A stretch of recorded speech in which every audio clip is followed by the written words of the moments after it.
Hello. Did you, like, climb the freaking mountains to get connection? Oh, goodness. Hello. I'm good. I'm good.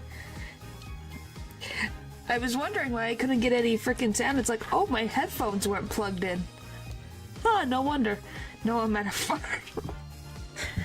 Oh, so the cows got you connection?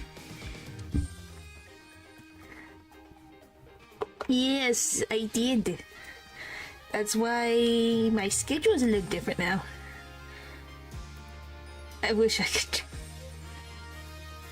Well, I'm glad that you think my drawing's that good. I don't think my drawing is the best, but thank you. Listen to Mozart. Wow. They must be really smart. They must be really smart. Goodness. Okay.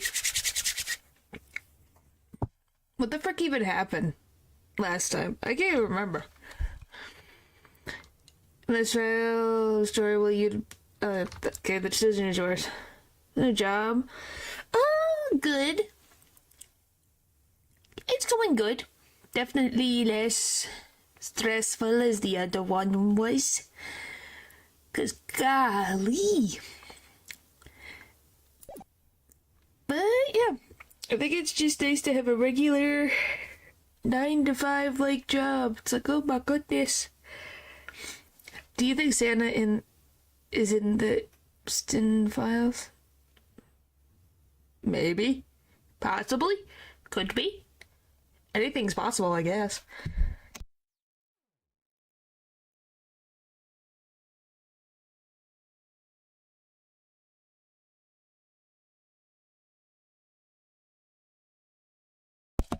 With every few seconds. Oh, I loved your comment, Lou, about you asking God and Santa to be for the stream. Goodness. I'm glad that I don't know. I'm surprised with the amount of hype for that. I don't know. I'll figure out what outfit I'll have small run. And I guess we'll see. Alright, let's get going. Alright, October 7th, 10:37 a.m. Write Anything Agency. Hey, Apollo, look on TV! Look! Yeah, I'm kind of busy. Direct statement visit. I would rather a hand. Why a hand? Why a hand? Whoa, look at that! He's the last Grimoire, right? Amazing! Apollo, you should be watching this! Wow, what? I was writing about our last case in my journal. Lawyers are supposed to write things in records, Apollo, not journals. And why now? That case was 3 months ago. It's this case either. Well, of course not.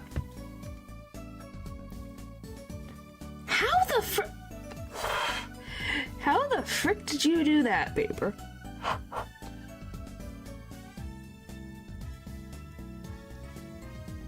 Yeah, that's still too warm. He's too warm.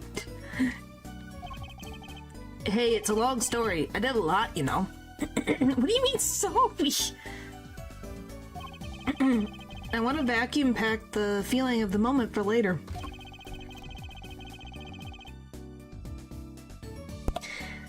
Oh. Right now I'm wowing the crowd by figuring out how Lamarard disappeared. That's right! Uncle Valiant did that illusion too! But you're missing him on TV right now! I was just getting to the good part. Suppose I should watch a little TV with her. After all, her father's expecting me to look after her while he's away. Where did Phoenix go now? Well, was Phoenix with you up in the Alps? And healing, are you playing as him?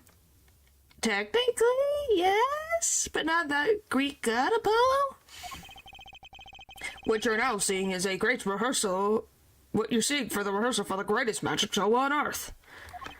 Babysitting? Yep. Happening right now, right here at our very own Sunshine Coliseum. The Sunshine Coliseum? Hey, that's where the Gavineers concert was. Hello, Bull. Hello, hello. Only 3 more days until the miracle happens here, right before your unbelieving eyes. The legendary troupe Grimoire is performing for the first time in 7 years.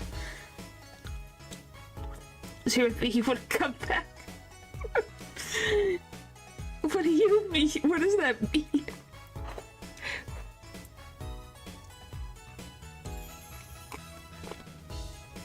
He being freaking trapped in the Alps?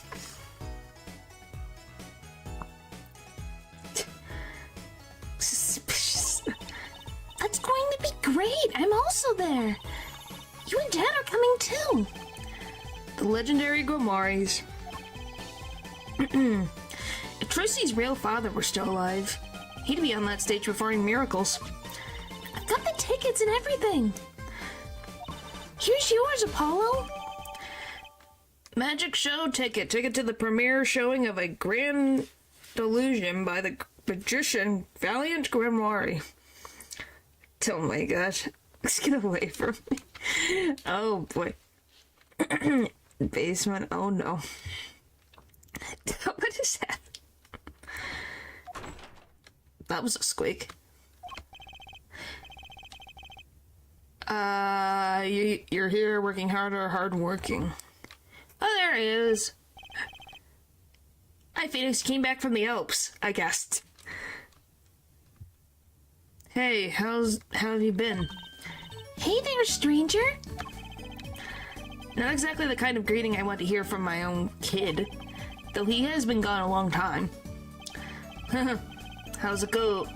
Is it Trucy? Here, I got a present for you. Yay, pudding! I love pudding! Oh, it's farm fresh! Well, he really did go to the Alps. What the frick? He went to a farm. Oh my goodness. And not just one pudding, but 3 whole cups! I'll have to pace myself. Well, I'm beep. That's right, Dad. You're on a top secret mission. You've got to take it easy with the secrets, you know. He was at this far. He's got to have been. How right you are. So you still can't tell us what your mission is? Maybe it's time and has something to do with you anyway. Turning into Robertson? I don't know.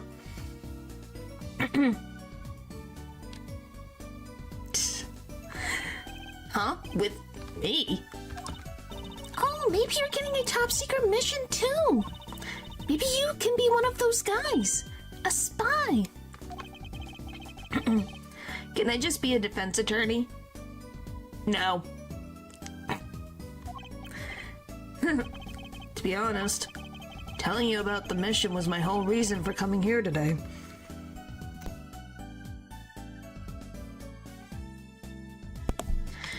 Oh boy, what? Tell me. You've heard of the Juris system, yes? The Juris system? That's right, the new legal system everyone's talking about. Huh? Or what is it, this one? What do you mean? Do you heard of it, Apollo? Huh? Maybe? Maybe not as many people are talking about it as I thought. The Juris system, huh? Like you knew. I guess. The Juris system. So, Dad, what's this Juris system thing? Well, Tristan, do you know what a jury is? Okay, so it's literally about a jury. Okay. I like the original Phoenix Wright trilogy. No? But yeah, the trilogy is good.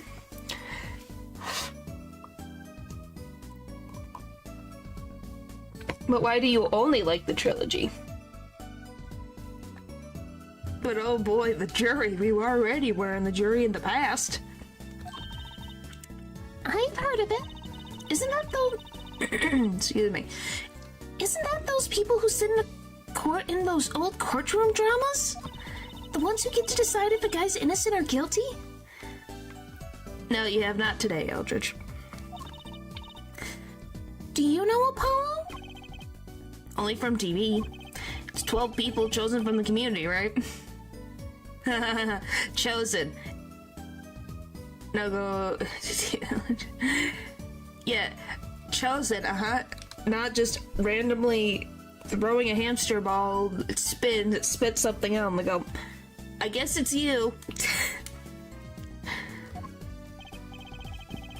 Well, they're thinking about reviving that system. They're calling the new system the Juris system. Well, it's true. Any living being that has that thing, it's like it spins and you go, why meat? Oh, I mean, wait. No more, you're doing whatever you like, Your Honor.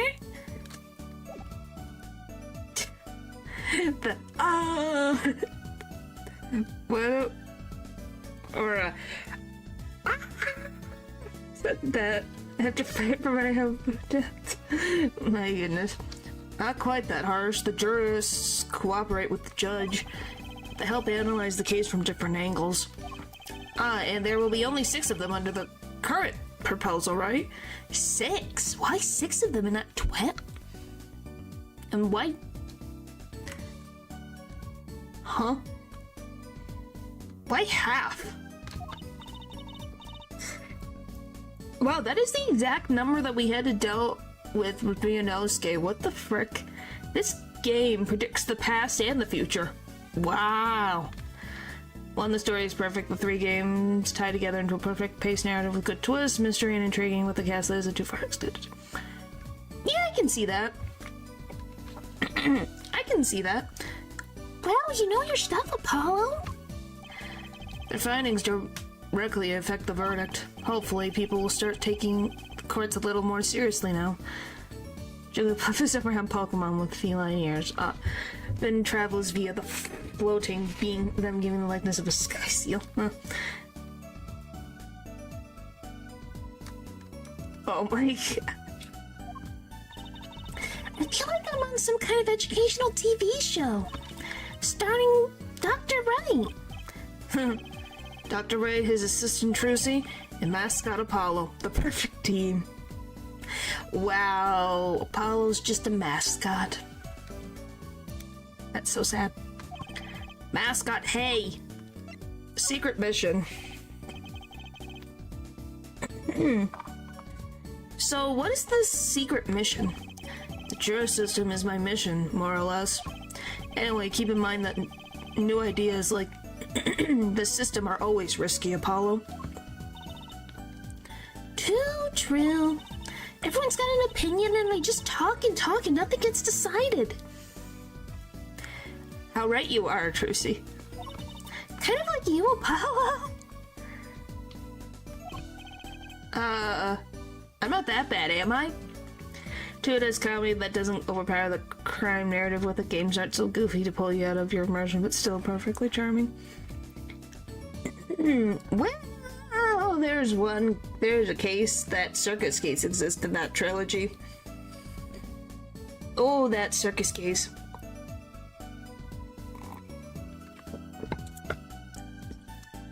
Well, she probably likes tissues because she thinks it looks fluffy.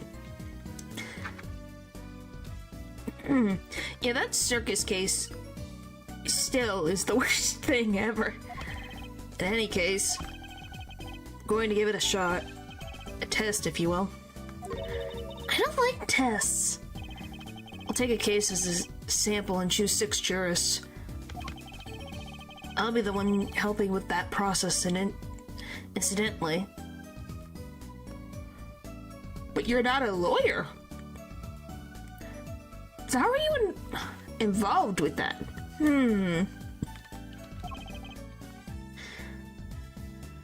Helping how? Well, for one, I'll be the chair of the Juris System Simulated Court Committee. The chair constructs the ideal situation. choosing the case, the jurist candidates, even the judge in the courtroom. Wow, it's like you have a real job!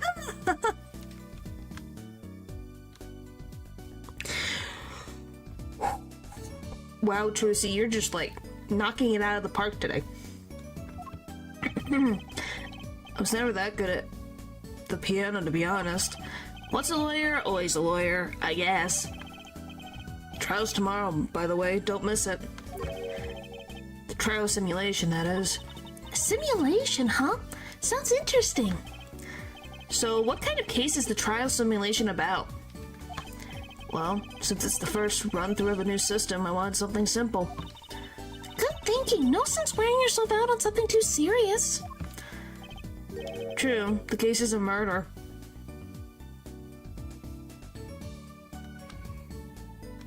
Oh yes, simple.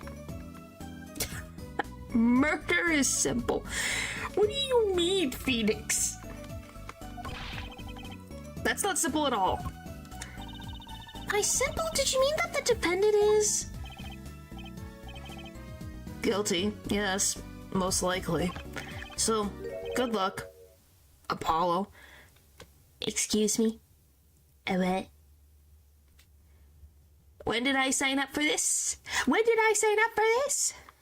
Mimia, my FA is the perfect assistant for Phoenix. She provides a firm push to keep him moving while he gets hung up in his concerns and laughs to cheer him up when he gets depressed over the patrols. Yeah. Maya also moves the plot along. With what? With the trial tomorrow. You're defending, of course. Call that I said it had something to do with you. Go for it, Apollo. It's just a test case, anyway. No sweat. Yeah, but there's still a verdict to be decided. And a potentially serious sentence. The most serious, in a worst-case scenario. You mean the verdict's for real?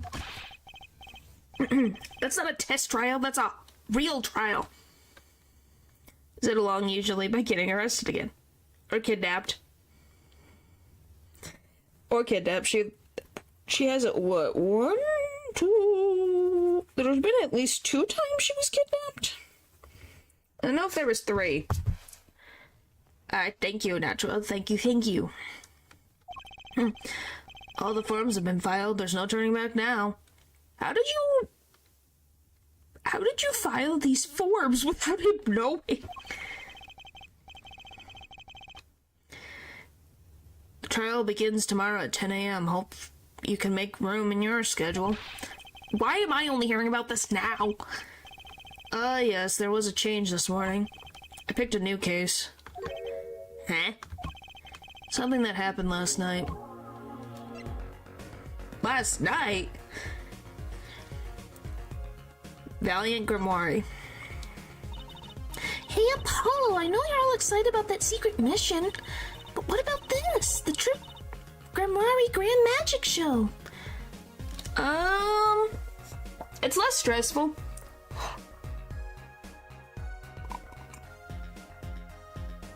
I do a lot of walking, though. It's the awesome. Huh? Oh, right. The card tricks. They're not card tricks. They're grand illusions, miracles, the Apocalypse. The apocalypse. Heaven and earth will shake.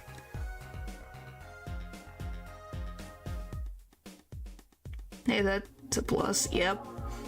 What do you...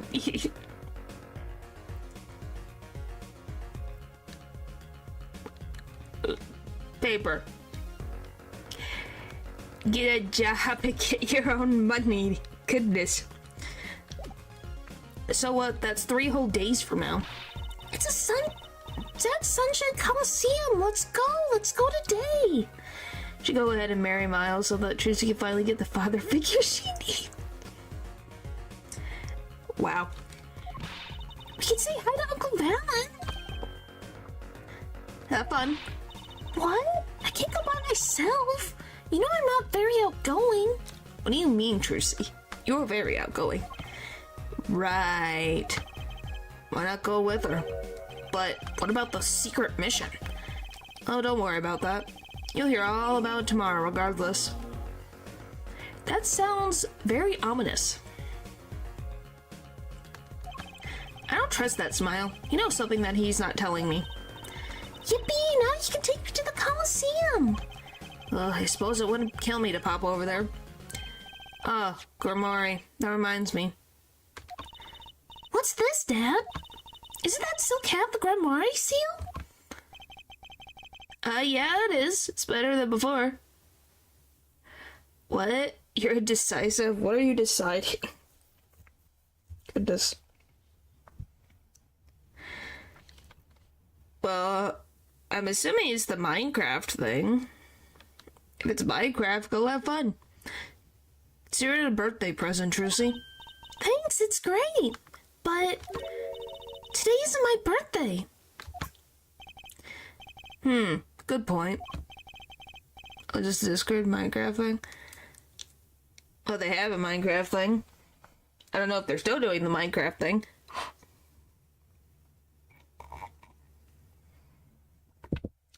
The freaking... Oh, boy. What day is it today, Apollo? Huh? Today? I think it's Recycle Your Plastics Day. Then it's Recycle Your Plastics present. Yippee! So it's plastic! What the frick? Look at arrangement.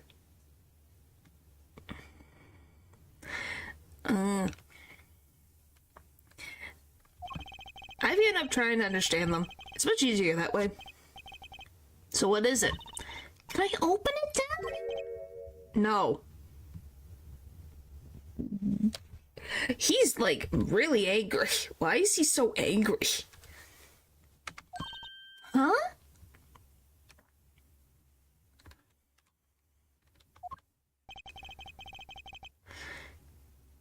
You'll need that envelope someday. Someday soon. Don't open it until then. What does that mean? Well, why didn't you just hold on to it until then? Because that would be the logical thing to do. Envelope from Mr. Right. Do not open until the time is right. An envelope about the grimoires, huh?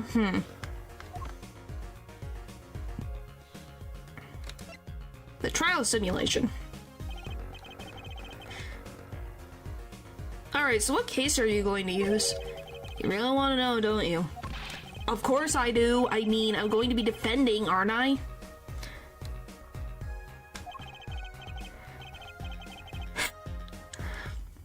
If all goes well, then yes, of course. This is just a test. You wanted everyone to start without preconceptions, a blank slate, as it were. There's a difference between having a blank slate and being totally clueless. Whose dumb idea was that anyway? Well, mine. Committee chair, remember? Whoo. Oh. Well, if you want to know that badly, I suppose I could give you permission to examine the scene of the crime. Good, that's better.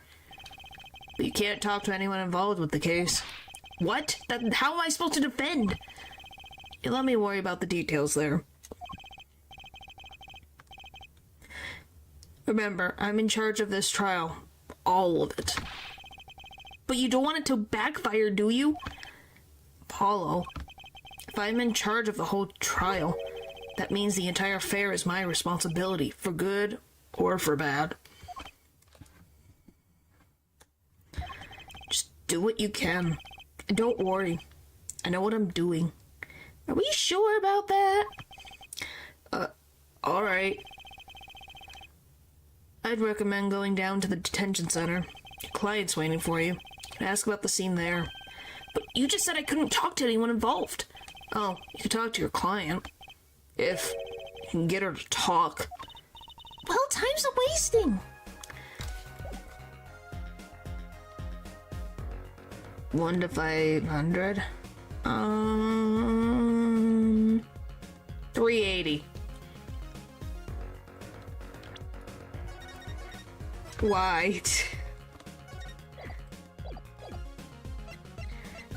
Well, I guess off to the detention center we go.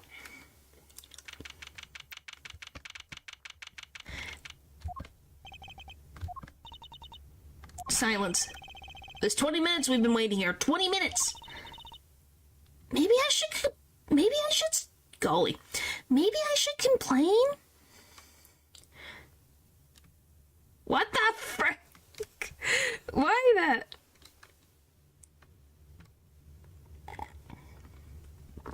That would be a lot of tennis balls, golly. I'm sure that guard has better things to do than standing there pretending he doesn't see us. You know, the minute we get angry, the client will show. It always works that way. Like shouting, "Oh, waiter!" And they're standing right behind you? Oh, guard! Is our client going to be much longer? What are you talking about? Haven't you already started the meeting yet? Huh? She's hit the corner. Eek!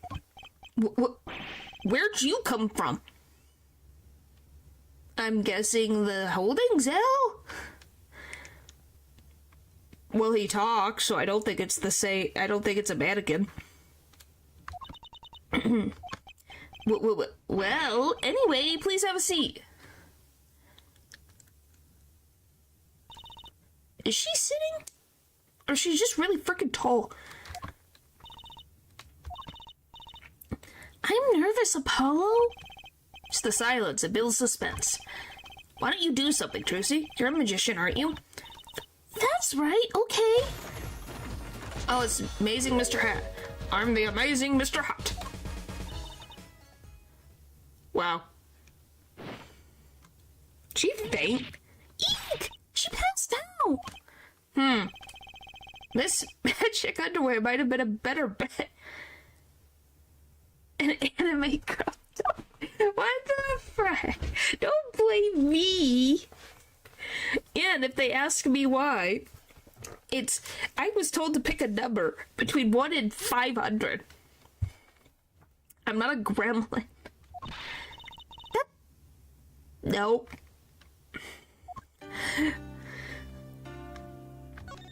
Hi, introductions. Hi. Well, I'm your defense. I really think it has to be fate, you know?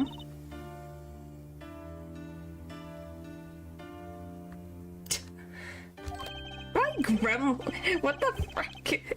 Is this where I'm being freaking turned into a gremlin? By fate, I mean destiny. Do you know I'm good with do you know I'm good with astrology? Tell me, what's your sign? I can tell you mine if you'd like, Apollo. 80s gremlin? Wow.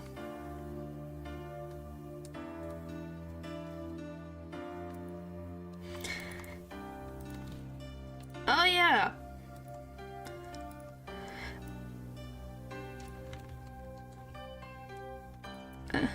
Panlu, they mentioned another streamer. What do you mean? I think the point of it was that it was a joke. What was that? It's a thing.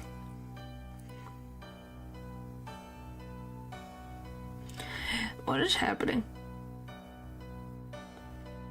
Yeah, that's a thing on a VTube Studio.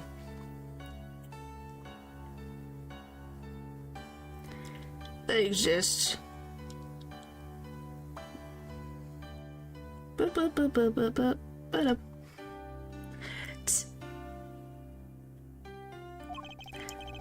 seemed destiny to get difficult clients, it seems. Should we name her? I don't even know if she has a name. Your name? So what's your name? Alright, I was supposed to introduce myself first.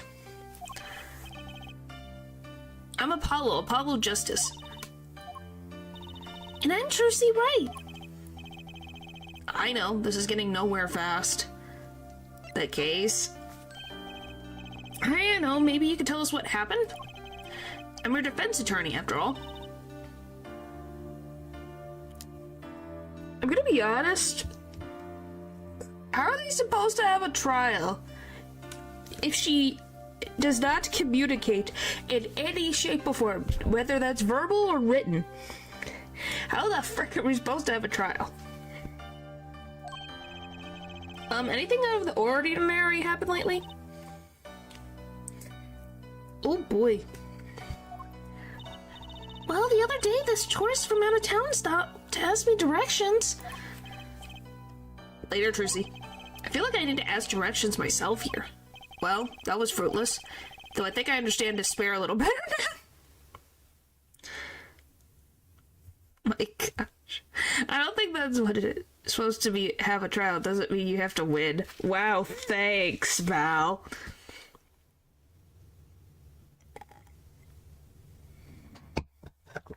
You did good, Apollo. What the frick is that? Look, she's doing her nails. What? Are nails more important than defense? Is that it? What the that's nail polish? It's supposed to arrest someone? Yeah. Guys, what the frick is this? I have never seen nail polish like this before. Let's go, Trucy. Excuse me. Could you read this? Sure. I feel like a teenager on a first date, and this is the love letter we pass from desk to desk at school. No, it's a bottle of nail polish. Stop looking so wistful and read it, Apollo. It's a business card with a name and an address. The name is Vera Asham? Asham? Misham. Misham. You know, like a back scratcher. That's a weird back scratcher. No, apparently it was supposed to be nail polish. Because when does Ace Attorney take things to just a regular level? We have to have it be, like, ridiculous sometimes. The address is for Drew's studio. I don't think it's Joey Drew. And you're giving me this card because? Because it's your studio? Well, looks like we're finished here. I wonder if Drew's Studios is the scene of the crime. Let's go find out. Well, let's look at the court record. You like Vera? She's cool. Why is there like a D on it? What a pretty business card. Looks like a postcard almost. And on the back, just your name. That seems odd to me. Huh? What does? Why write your name on the front and back of the card? Why not use the space on the back for a self-portrait or caricature? Then people would remember what you look like, too. That's not a bad idea, actually. Here, give me one of your cards, Apollo. She's drawing something. Hey, my hair's not that spiky.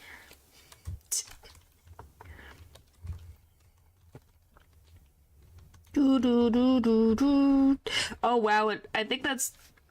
I love that one of them says fax, and I think that's, like, cell, maybe? 57 Cape Rivers Drive starts with something.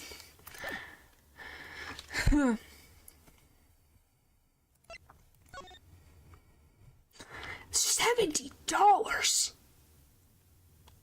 Wow, that's cheap. Opens at 10. Wheat.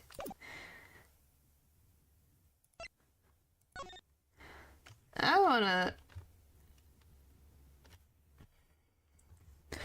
that's cheap in some instances for a frickin'... Like, it's expensive, but, like, for a concert, that's probably very cheap. Oh, looky here, handwritten signature. It says, I can't read it. That seems odd to me. I mean, isn't a signature intended to show ownership? What's the use if no one can read it? Because... Is it enough if you can read your own? Oh, I never thought of it that way. What do you mean I'm rich? Not even. I still think it's expensive.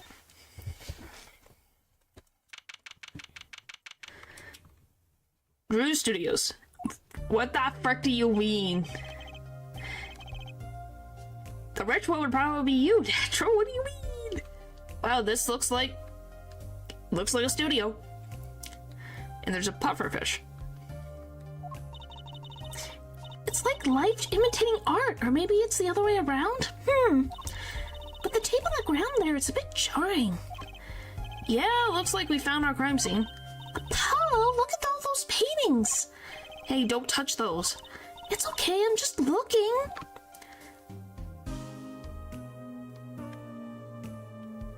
They're very different from each other, though. And Mrs. Heck, what do you mean? Huh? Apollo, look at this one. Looks half finished. You can still see the rough sketch underneath. But that's odd. The rough part doesn't look like the rest of the painting at all.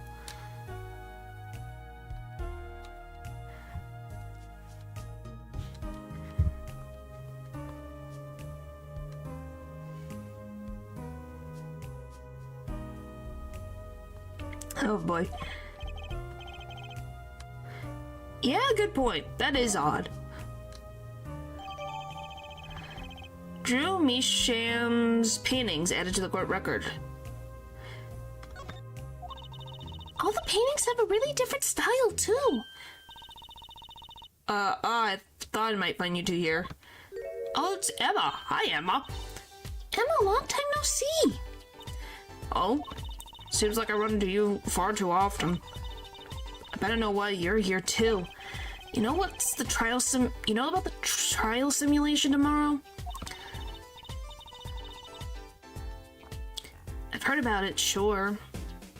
Mr. Wright chose you, huh? We don't even know what the case is about. Well, he was killed. The artist who owns the studio, that is.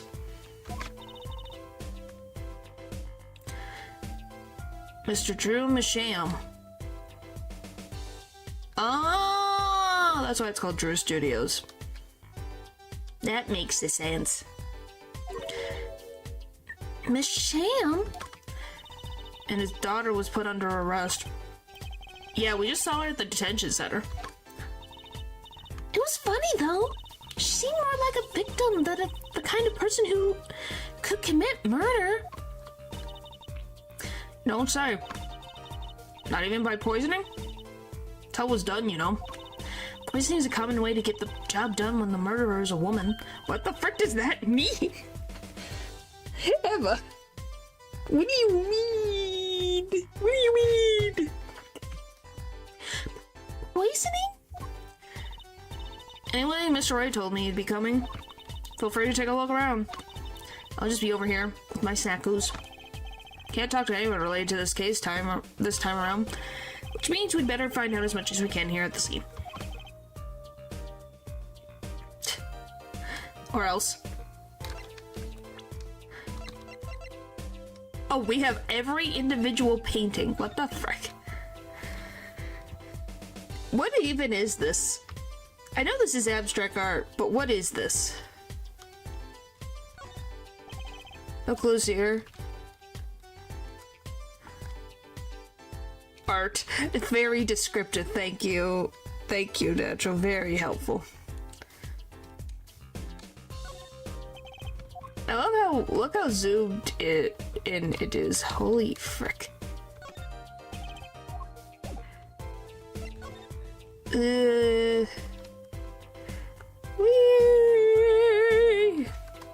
I know, no need to thank me. Look at this. Apollo, look at this painting! You can see the rough sketch! Oh, looks like it was only half completed. Huh? That's funny. Do the rough sketch and the finished painting look totally different to you, Apollo? They do, actually. What's that all about? It's definitely strange. I don't see anything else about it. Examine. Why is this painting shoved against the wall, though? Oh yeah, there's the thing on the floor. It's like, oh, that's where he was found? Hey! There's a painting hidden back there! Hey, you're right. What if it's embarrassing somehow and he didn't want anyone to see it? You like the pufferfish one? It's definitely something.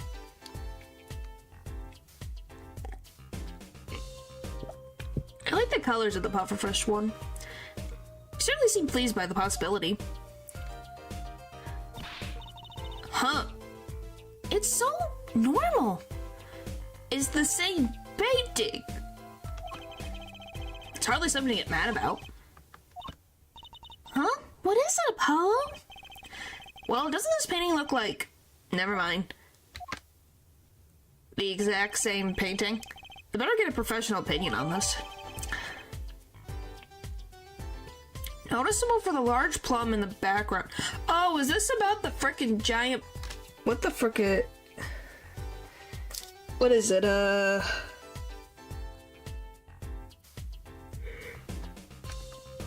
frickin' giant plum story that I can't think of.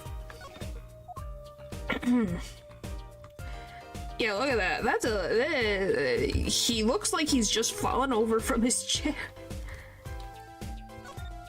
Huh. I imagine this coffee cup was for guests to use. Yes? The police already analyzed this cup too. Not a trace of poison was found on that cup. So the killer was after Drew Masham alone. Yeah, I'm pretty sure there was. I just can't think of what it is. There was like some... I think it was a boy born of a plum. I thought it was a peach.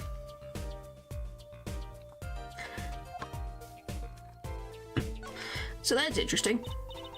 Oh, that's the victim's coffee mug. Aha! So the poison was in here! This is my first time seeing a real poison mug of coffee! I would hope so. Munch, munch, munch, munch. Poison coffee? Not exactly, actually. What do you mean? No traces of poison were found in the coffee. What? You'll have to figure out the rest yourself. I'm officially not on your side, after all. The victim's last cup of coffee, the side of the cup reads, Miss Sham. So you say he's poisoned, but how can he be oh, it's written out. What the frick is that signature? Holy frick. And we thought the thing on the one thing was bad. Holy moly. Why is there blue? Look there! This thing doesn't look so healthy, Apollo. That must be the Blue Mountain stuff we've been hearing about. Something tells me that even Blue Mountain coffee isn't this blue. No, the stain is probably, better ask Emma. You don't say. I just love, this is my favorite painting though. Look at this tiny little cherry window. Like just this tiny painting is so funny. Why are the paintings on the wall so tiny? Eek, Apollo! That's where the body was! That's the spot where Mr. Drew Masham passed away. Put the coffee mug to his lips, and the next moment, there's quite a bit of paint on the ground. Wait, you're trying to, like I said, besides the fact you couldn't find poison in the coffee, he set it down and then collapsed? If he put it to his lips and he instantly died from poison, wouldn't the coffee be, I don't know, all over the ground? Like there's paint on the ground, but what's to say that it's not from him painting? See that half-painted painting there? Must have been working on that right up until the moment he died. But why is his chair flipped this way and not this way where he fell? This place is suspicious. Wow, a true artist to the end. Or maybe he started a year ago and was procrastinating. Am I the only one that thinks this is strange? Like, Or maybe he was sitting on this. Okay, there's 2 chairs. There's 2 stools. Did he sit on this stool or did he sit on this stool? Because if he sat on this stool, how is it going this way and his body is like this? This place is weird. And why is there just this face?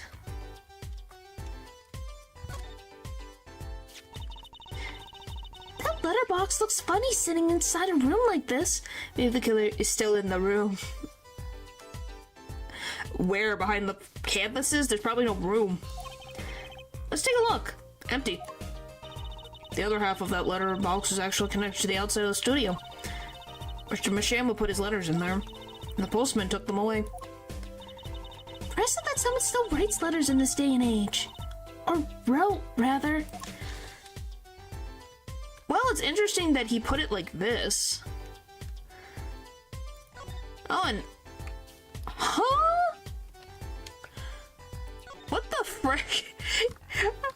We just have art, then futuristic science.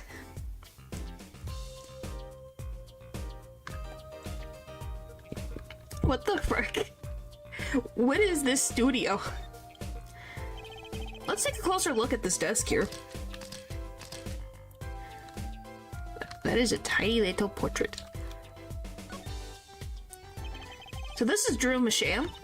And this little girl must be Vera. Yes, they took that some years ago. They look close. Happy little family. Till he arrested his daughter.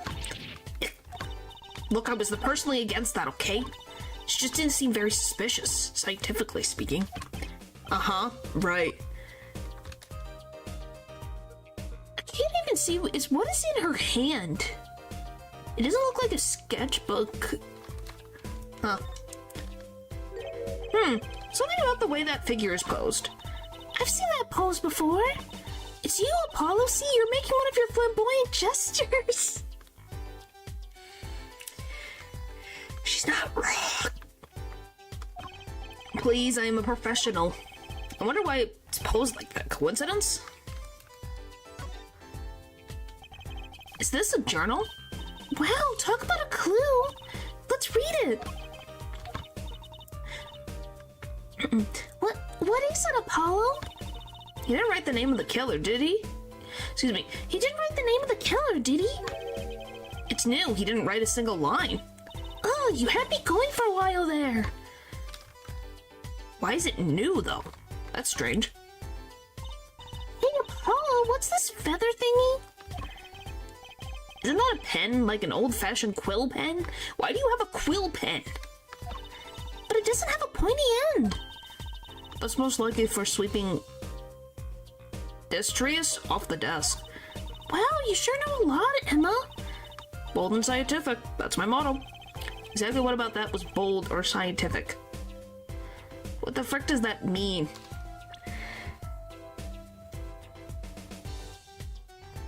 Destrius. Oh, there's a letter. What's this? This envelope has been opened and resealed. Oh, I know how to do that. You take a pot of boiling water and hold the envelope up to the steam. The glue melts and it opens. Cool, huh? Whoever did this wasn't so delicate.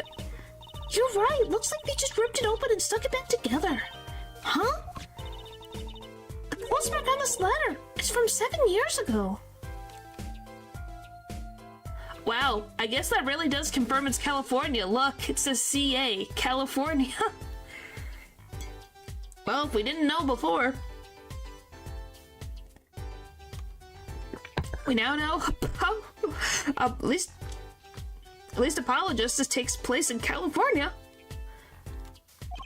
Why would someone open a letter, then seal it again? I better hang on to this. Appears to have been opened and resealed.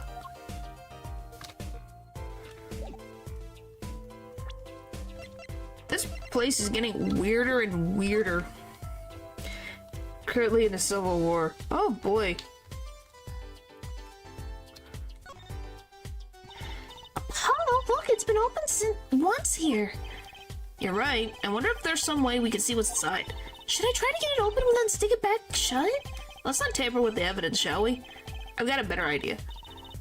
Emma, let's ask her. Okay, so we got a couple stuff to ask Emma. What the frick is this thing? What is all this equipment for? It doesn't look very artistic, really. What gave that away? Trucy, the frickin' frog on the screen? Or the gadgets in the microscope? He had everything from a lethal to a laser cutter. Looks like he was ready to work on metals and wood too. Those equipment's a bit old, to tell the truth. Why would a painter need all this? From the dust, I'd say he hasn't used this stuff for years. This car doesn't fit with the rest of the studio. Oh, do you think I could borrow this? Oh my gosh. I want to cut a quarter in half to make a trick coin. This is a crime scene, Drosy. But these cost like $50 at the magic shop. Then, I don't know, do something else. Is this a desk for painting, Apollo? That'd be a drafting table. Drafting? Basically, it's a tool for making precise diagrams. Wow, painting's harder than I thought. Why would a painter need a drafting table? Was he an architect too? If he was an architect, that's a lot of freaking random crap to be like. That's so much crap. This place is strange. Look at all these paints, Apollo. There's so many. He's got like 20 kinds of red. We could repaint your suit, Apollo. How about this shade of green? That'll be enough of that, thanks. Why green? Why green? I don't know if Apollo would look good in green.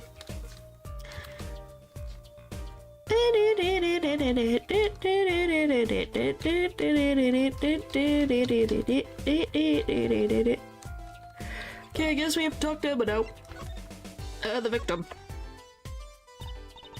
So this, Drew Masham was some kind of artist? Apparently, he did a lot of illustrations for books, I hear. And a lot of female fans, too, for what it's worth. Oh? Well, I guess his stuff is kind of pretty. Like that oil painting over there, for instance? Yeah. That wasn't one of his illustrations, actually. Huh? So it was a standalone painting or something? Is that what she means? It's an odd bird, Misham. He hasn't showed his face to anyone until the end. What do you mean, to anyone? He was always locked up here in the studio, apparently. His only connection to the outside world was through letters he'd put in the letterbox there. That's strange. Like, really strange. How was he getting clients?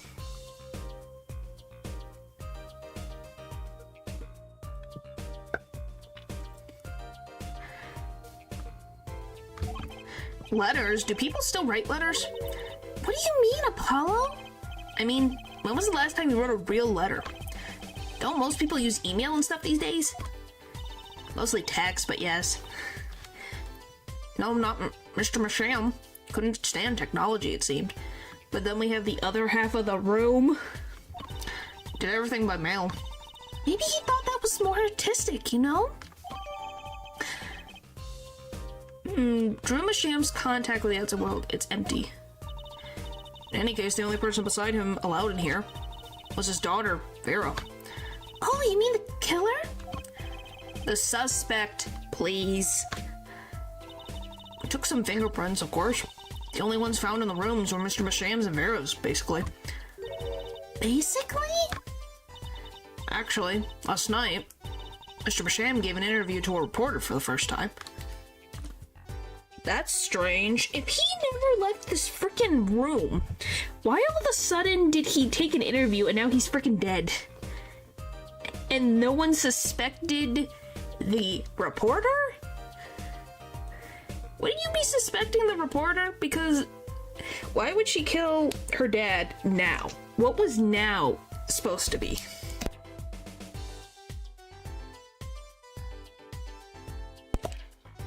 What's so important about today, or last night, or whenever this happened, for this to be a thing? It happened during the interview, apparently. His first interview ever?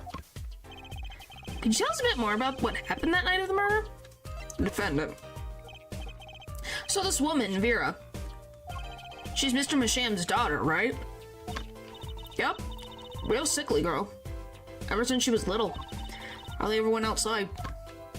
She did kind of give off a withdrawn sort of aura. She was homeschooled by her father, apparently. It was quite a scene when they took her to the detention center. She's screaming about how she'll die if they took her outside. That does sound like a scene. In the end, she agreed to leave if she was allowed her good luck charm for company. Her good luck charm? Apparently, she has this charm that magically gives her the courage to go outside.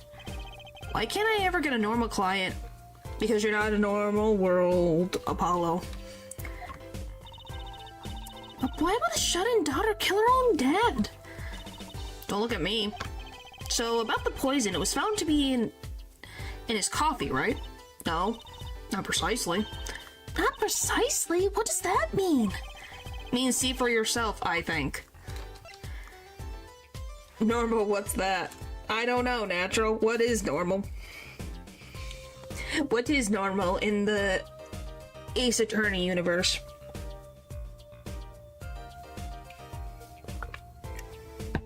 Because the standard is kind of like, I don't know, is Larry Butts the standard of normal? Because then that's worrying if Larry Butts is the standard of normal. The night of the crime. Like I said, last night was the first time someone from the outside came into the studio. This mysterious painters who never go outside make for good articles. And it just so happened that he died the night of his first interview. Around 9 p.m. every night, Vera always made him a cup of coffee. To be honest, yeah, I think Larry would be the most normal dude in this series. See? Isn't that wild? Larry Butts is the normal standard. We must all run. Where would Winston Payne, where would the Paynes be? Because they're almost all the same. Suspicious, yeah. Where would Winston Payne be? I don't know. Where would he be on the scale? He's kind of normal-ish. I don't think I don't know how to feel about Winston Payne. He's maybe like a little bit above Larry in terms of wacky. Last night he drank his usual coffee and suddenly became violently ill. And died? She poisoned him on the night of his interview? What did the reporters see? He wasn't near Mr. Masham when she brought her father his coffee. He was checking out some equipment in the back of the room. No, the Paynes definitely aren't normal. Well, in comparison to everyone else, they're a little more normal. Like, how could they keep reproducing? I don't know. But there's apparently a type. Because there's at least 3. Because what? Ryunosuke is Phoenix's great-great-grandfather? Or is it great-great-great-grandfather? It's either 2 greats or 1 great. Excuse me, 2 or 3 greats. So there's at least 1, 2, 3. At this point, I think they actually go through meiosis then birth.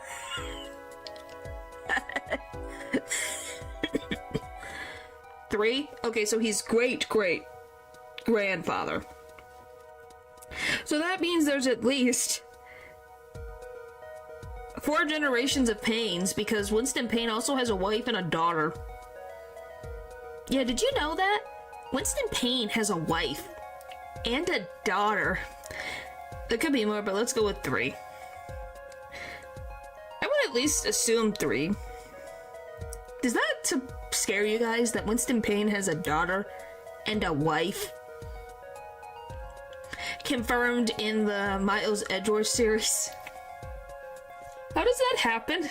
If that's... Because how does meiosis work if he has a daughter? Because all the ones we've seen are male. So yeah, that's a thing.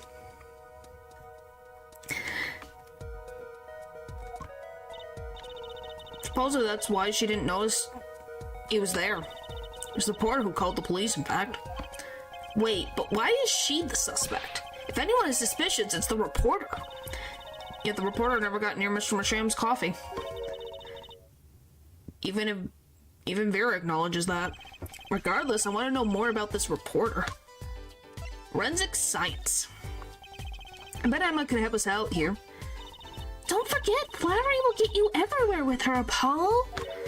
Huh? What are you two whispering about? Well, I was thinking. I mean, what is it we always do when we run into you at a crime scene? What is it we always do? Scientifically? You know me too well. Okay. Okay, meaning we can get, scientific now? Oh, I suppose. Just this once. Bring me anything you find suspicious and we'll check it out. Well, I have a few things.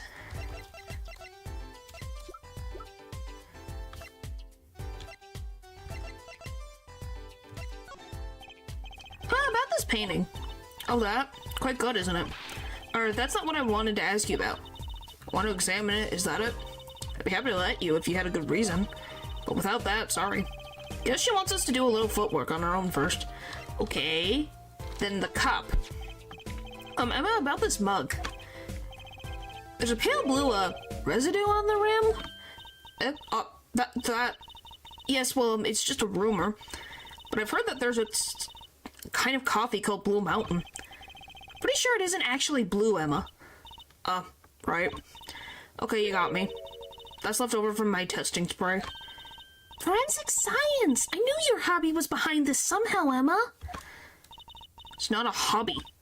So what kind of scientific stuff were you up to? The spray, that's what. It turns blue when it touches poison.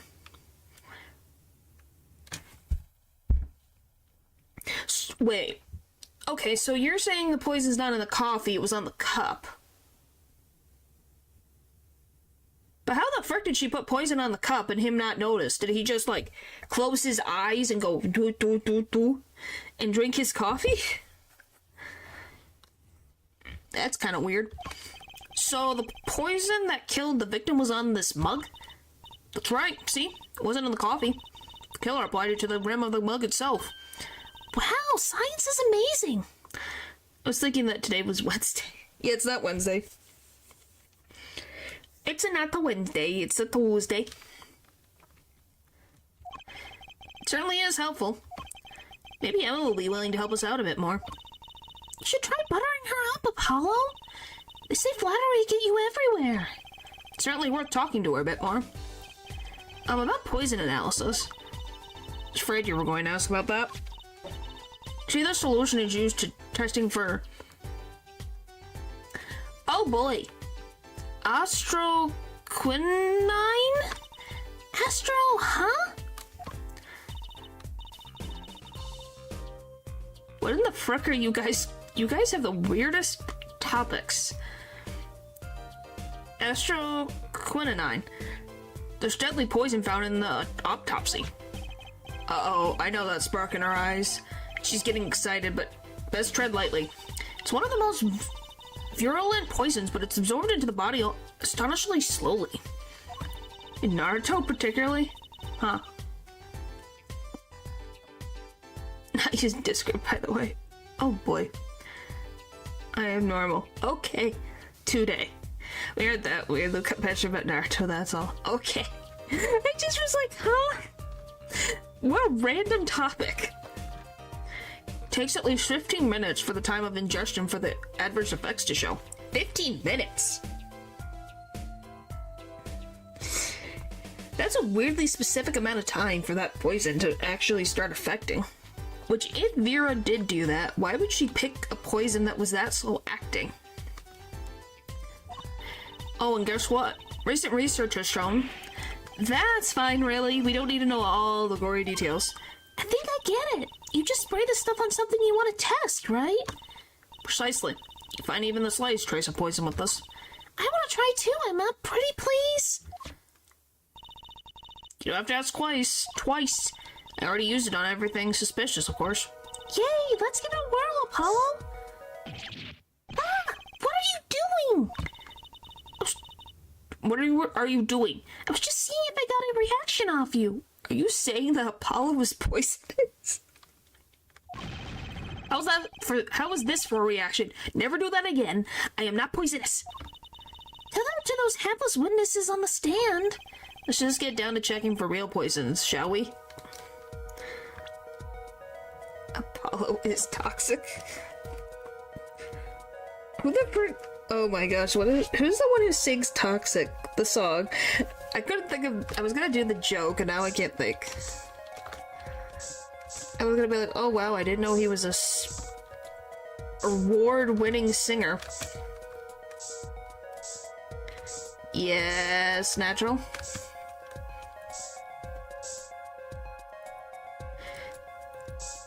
I want to know context before I answer, because I feel if I don't, something else random is gonna happen.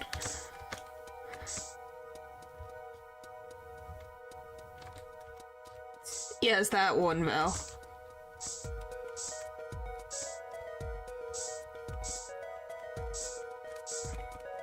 There's enough spring. Texas. Why, what the frick? What type of freaking thing are you? Okay, what if we go like this? I'm literally just, should I just tap randomly? Britney Spears, thank you. Yeah, I didn't know Apollo Justice was actually Britney Spears in disguise. There you go. Okay, let's just go with... I don't know. Why? What do you mean? I'm more confused. Choose how much I pay my taxes. Pay all of your taxes. You need to pay your taxes. Pay the stuff that is due. I don't see anything suspicious.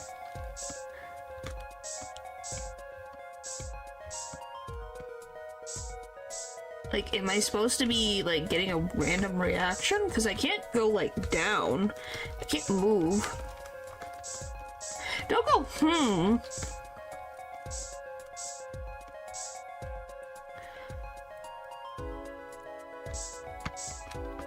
You guys think that there's anything suspicious? I can click.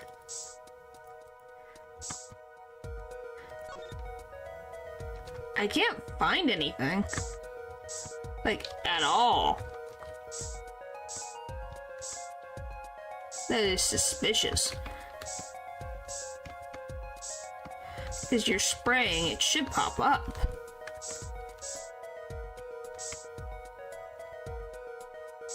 I tried the cup, it won't show anything.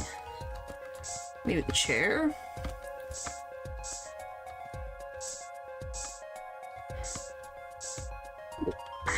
How is he being asked? Is he a US citizen? Why is he being asked for taxes? Oh, come on. I have, like, everything has been sprayed.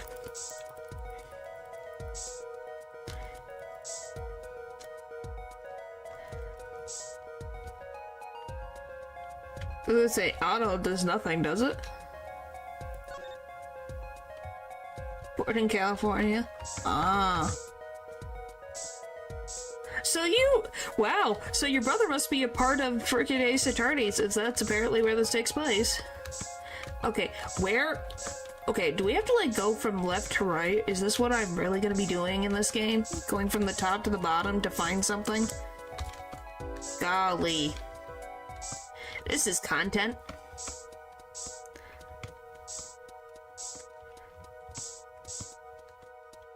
Alright guys, this is what you wanted. We got 2 screens to do this.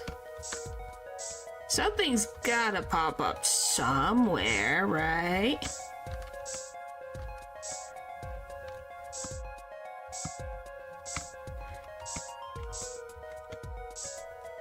That's weird. That's a... maybe he should check with an accountant type thing.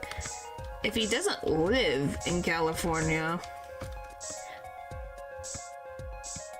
Why? Why? What is... Yeah, I think the Discord's becoming chaos. Just the current administration. Okay. Boop, boop, boop. But yeah, this is what you guys wanted, right? This is entertaining. Completely, absolutely entertaining. Still have found nothing.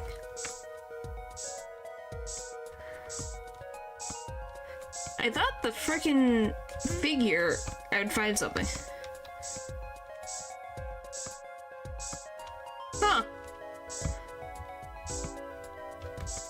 I did, but it didn't pop up on anything. We're apparently looking for poison.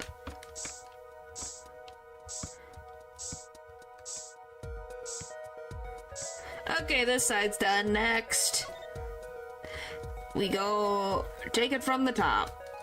Boop, boop, boop. Hey, this... I tried at regular spots, but it didn't work. Probably when I go this time around, it's just gonna work, because why not? Boop, boop.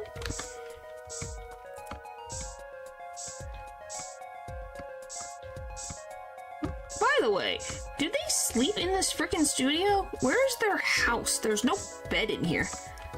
Painting behind the dresser? I tried that too, and it didn't work. But we'll see. I'm just going in a line, so hopefully something will pop up. Because there's a reason. But yeah, look. Nothing. Shows up. This is very strange. Because I'm assuming we're supposed to have it in a location that we wouldn't expect. That's why I was like, maybe this vase has it. To be along the way. Maybe, because it doesn't exist anywhere. This room is full of the spray. Like, well, good luck. Yeah, look at this. Nothing. Absolutely nothing. We have found nothing. How could I have missed anything? You see it? If everything is sprayed, nothing is, I guess.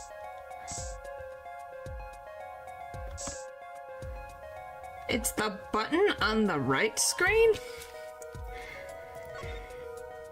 Button? What button? Where's there a button? This? What button are you talking? This? Too bad, no reaction there. I'm sure I checked out all the likely spots. Wait a second. What is it, Apollo? Did you spray that little desk over there? Oh my gosh, I did all that for nothing. I don't think so. The spray probably can't reach that far, you know? Let's check it out, just to be sure. Oh, for the love of Pete. Really? I did all that work, sprayed everything. Nope.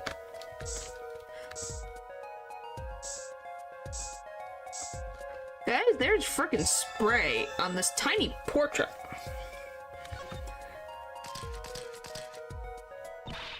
Well, thank you. Top tier gameplay. Hey, thank you. I literally did everything. Eek, Apollo! Eek, Apollo! A reaction, Apollo! Where? Inside of that cute little frame, look! Well, would you look at that? Nice going, Trucy. I know to work magic. Never mind that I was the one who found it. Tiny frame measuring 2 inches by 2 inches bears traces of deadly poison. Why would the inside of that frame have poison on it? Looks like we found the only other place that was poisoned in any case. Yes, Val? Can we open it? I want to open the portrait. Looks like you have to take this back part off to put a photo inside. It'd have to be a really small photo to fit in there. True, and that pale bluish stain. Why would there be poison on something like this? Well, there's one obvious reason. Whoever put poison in this coffee rubbed a bit on here, too. It's not very obvious, Trucy. Oh, come on. Okay. Present. Ooh, like a normal picture frame? It's a very tiny picture frame. I'm always wondering if you could take a look at this. I'm a detective. You can't just ask me any old thing and expect an answer, okay? I think you need to be a little bit more focused in your inquiry, scientifically, even. Do if an ending doesn't sit well with you. No? I think it's on the outside. Is it on the... I was assuming it was on the outside of the painting. Or the frame. Is it on the inside? That's the thing I'm confused on. Is it on the outside or the inside? Huh? What do you do if an ending doesn't sit well with you? Well, it depends. If you're reading in any type of media, I think to myself how the ending could be better, and then I move on. Or you'd be dead. Well, it would have to... It's not like he's touching it. Nothing there.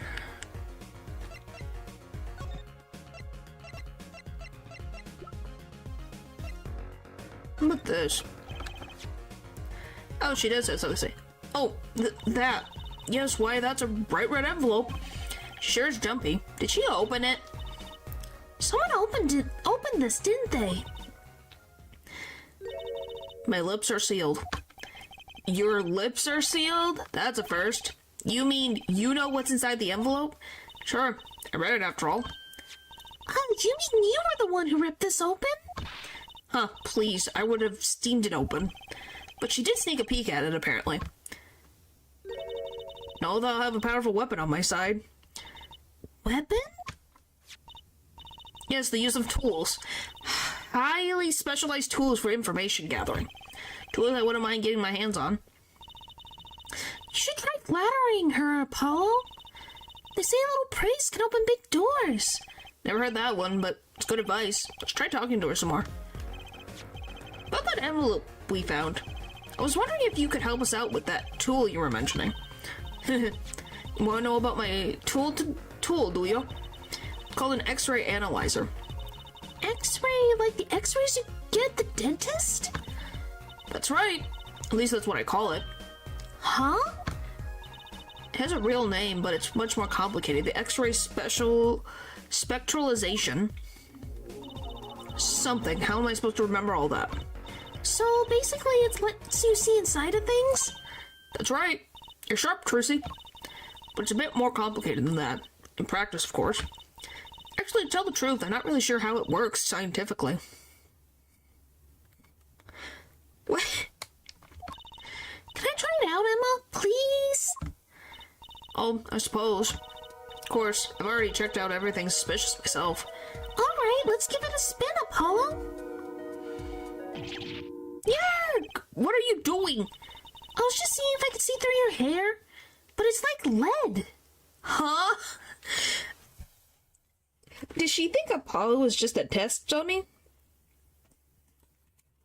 What the frick? Point that thing at me any more and it might all fall out. Then I wouldn't need an X-ray machine to see through it. Let's just get down to business, shall we? Right, let's test it on a sample first. It just so happens that I have a lottery ticket here. That looks so weird. We set the sample in the device like so. I don't see anything. Patience, there's no need to get all antsy. Look at the right side of the screen. There's the layer view of the envelope. Layer view? Got it set to display the outside of the envelope now, see?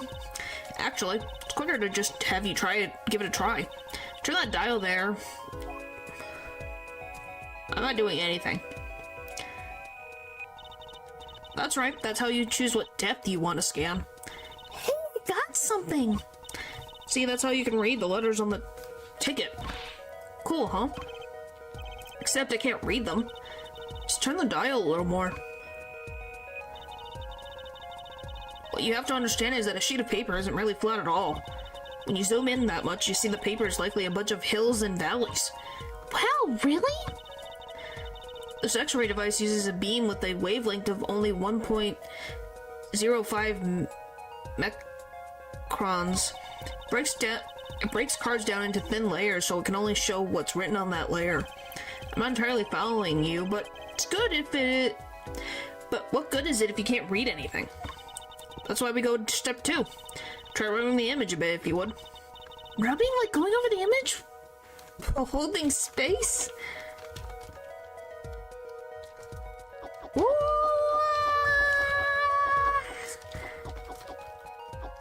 Look at me go! Woohoo! There, that fixes the image on the screen. Now turn the dial again, just a little. Good, now you can rub this image to fix it too. Hey, I get it. We just keep doing this until we get the whole thing. Exactly, not bad. Because I randomly was just randomly moving the thing around. Neat, let's do some more. Whoa. Whoa! Because it's funny. Big winner?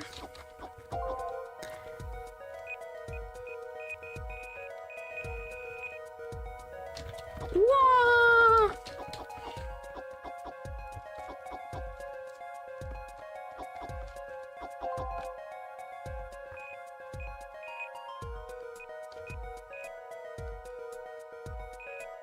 I can read it.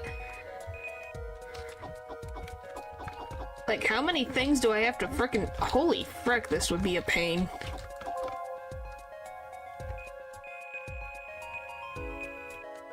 Woo! Got it! Big winner! Okay, let's print this one out. Confirm. Woohoo, I'm a big winner. Haha. See, this is the true hidden power of my weapon. Neat, huh? Now let's try it out on the real thing, shall we? Oh boy.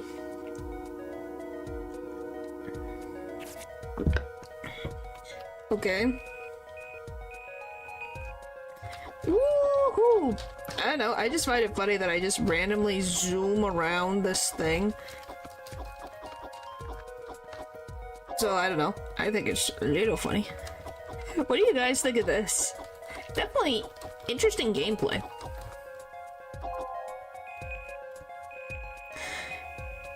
Woohoo! Oh, Mr. Drew. Sham, I've deposited the $300,000 in the designated something. Tools at her just... She has on the convenient tools at her disposal. Yeah. Designated account. Please send a receipt. Something. You've confirmed the transfer. I guess once you've confirmed the transfer, maybe? That's a lot of money. Oh, it's 100,000?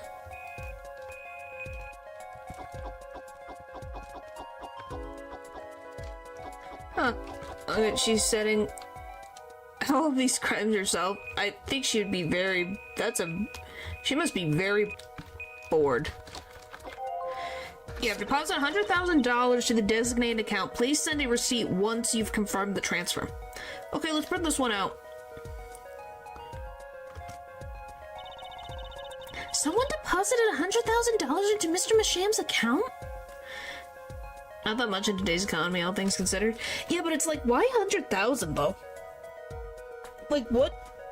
Yeah, it's not much, but still, if it's an artist and he's really needing of money. fair, honestly. What would you do if you're bored? If we're talking about Emma, she's probably spraying random things with scientifics, like just trying to, just testing out different things and going, huh? But kill a professional asks for way more. Well, that, but it's more of a question of like, if they're asking him for art, why only $100,000 for art? Like an art piece.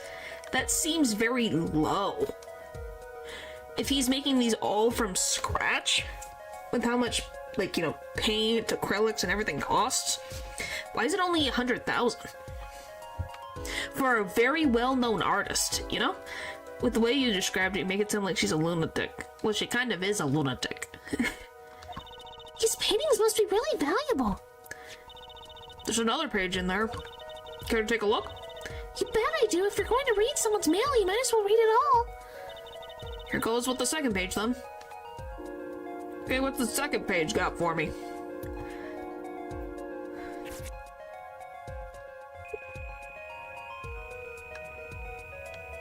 Where am I? Is it the other way? She's weirdly reasonable. Okay, then who's unreasonable in this freaking game? And why is it Larry Butts? Some of the time. No. It'd be Miss Oldbag is the most unreasonable, I think, in the Ace Attorney series. Excuse me. Larry's up there, but I think Miss Oldbag is probably still the highest, most unreasonable. Von Karma? Yeah. He's up there too. You guys remember, you know who Miss Oldbag is, right? The one who sends gift to Miles because she thinks he's cute. But he has so much personality. Yes, she does. Sign the papers and send the enclosed envelope with the closed stamp within 3 days. I need not remind you to speak of this to no one. What the frick? Send the papers and... What papers?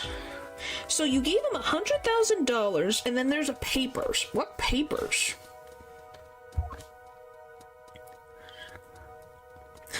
Within 3 days. So it's a letter about payment for one of his paintings. Hey, she's got guts.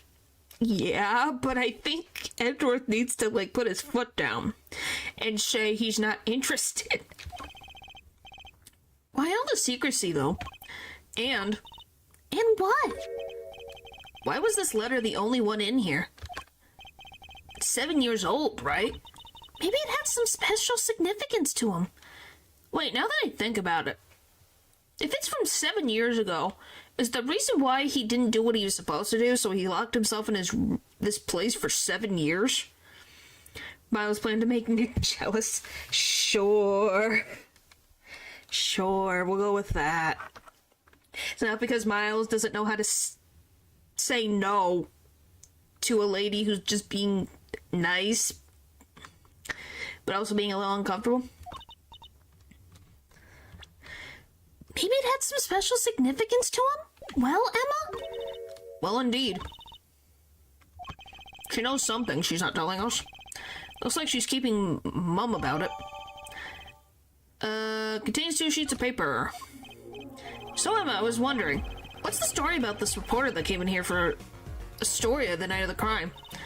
I'm afraid I can't tell you because he's going to be a witness tomorrow, I hear. I thought so. I'll never forget that face, but what was his name? Oh, right. Brushel? Why, Spark Brushel.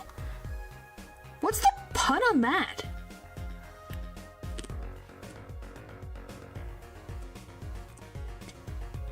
Spark Brushel. I can't think what the pun is. Is there a pun in this name?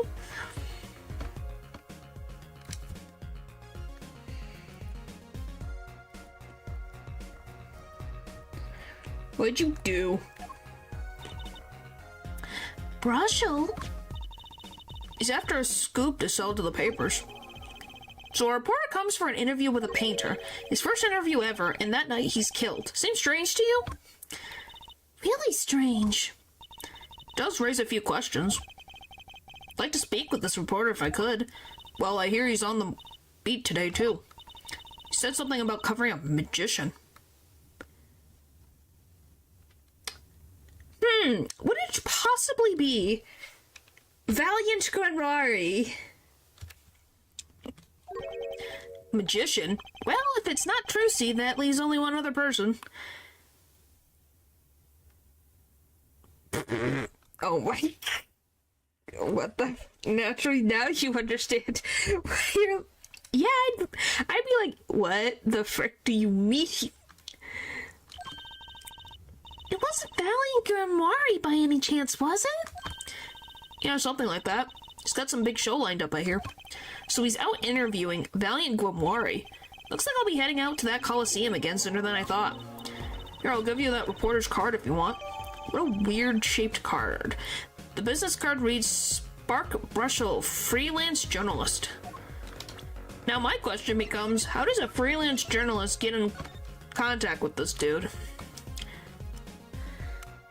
Los Angeles. What in heaven's name? No, I do not ship her with Apollo. Top dollar for information. That's... What the frick? No clues here. You sure? You sure about that? That's terrifying. Guess where we're going? The Coliseum. Sunshine Coliseum. Magic Show, Valiant Grimoire, True Grimoire. Woohoo! This is it, Apollo, the place where magic and dreams converge. Just a while ago, it was the place where murder and nightmares converged. Let's go say hi to Uncle Valen. What about the case? Only Performer laughs like that. The young Miss Trucy. How often I've hoped we'd meet again, only to find myself it was impossible. It was an impossible dream. Uncle Valen, how's it going? I'm glad to see you too. Of course you are. Humility is definitely not one of his stronger traits. What makes you say that? He's wearing a bright freaking neon yellow hat and cape. I think he is the opposite of humility. He wants to be seen and noticed. Like, what do you think? I don't think there's any other words to be said about this man.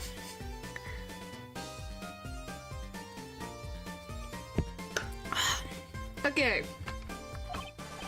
Well, Miss Trucy, how does the day find you? If you've come to give me flowers, do it after the show, I beg you. Actually, we came to wish you good luck. And congratulations on your big magic show. He's quite flamboyant, yes. Yeah, it's like, he wants to be seen. It's not a bad thing, it's just funny where it's like, yeah, humility, what do you think, Apollo? He wants to be seen. It's a very prominent color. Banana. Yes, he does kind of look like a banana. Oh, but it is I who wish to congratulate you. Not everyone is so lucky as to witness miracles such as the ones I shall perform.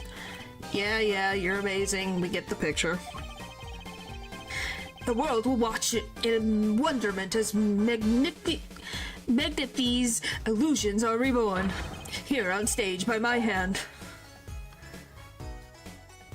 You don't trust him? I don't either, by the way. What do you guys think of his belt having the freaking giant V on it? I don't know how I feel about this freaking giant silver belt. Why? Why does he need this belt? Looks like a Yu-Gi-Oh character. He kinda does. Especially with the belt. Alright, hi. The big magic show. There's an initial on it too. Yep. Because even Trucy doesn't have anything. I think this is just a bag. It doesn't even have a letter. Like a letter that says T for like Trucy, so it's a little strange.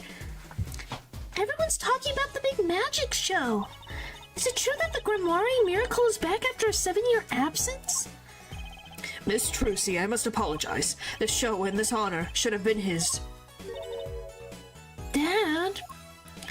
My co-magician in training, Zach Grimoire, if that terrible thing hadn't... It's okay. Your father was a great magician, Trucy.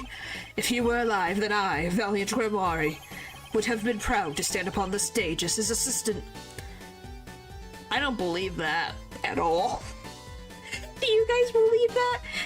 As an assistant? I don't believe that. I do not believe that. Thanks, Uncle Valen. You know, I'm happy you're doing the show. To think we get to see the great Magna V's illusions again. Not for a second. It's just like me, for real, for real. Yeah, it's like, I don't believe that. Being an assistant? He doesn't seem like the type who would want to play second fiddle to anyone. She really is looking forward to this, isn't she?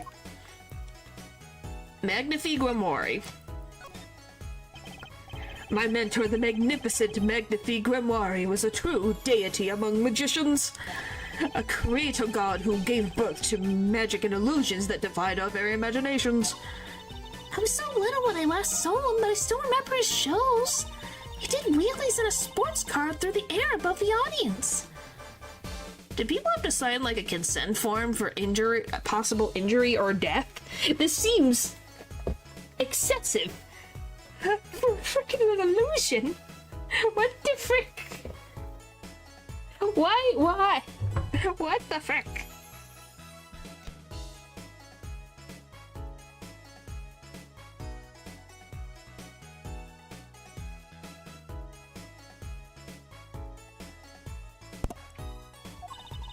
And then sped off to outer space faster than the speed of sound.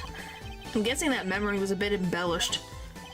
For 7 long years, the world has been waiting for a miracle to match his.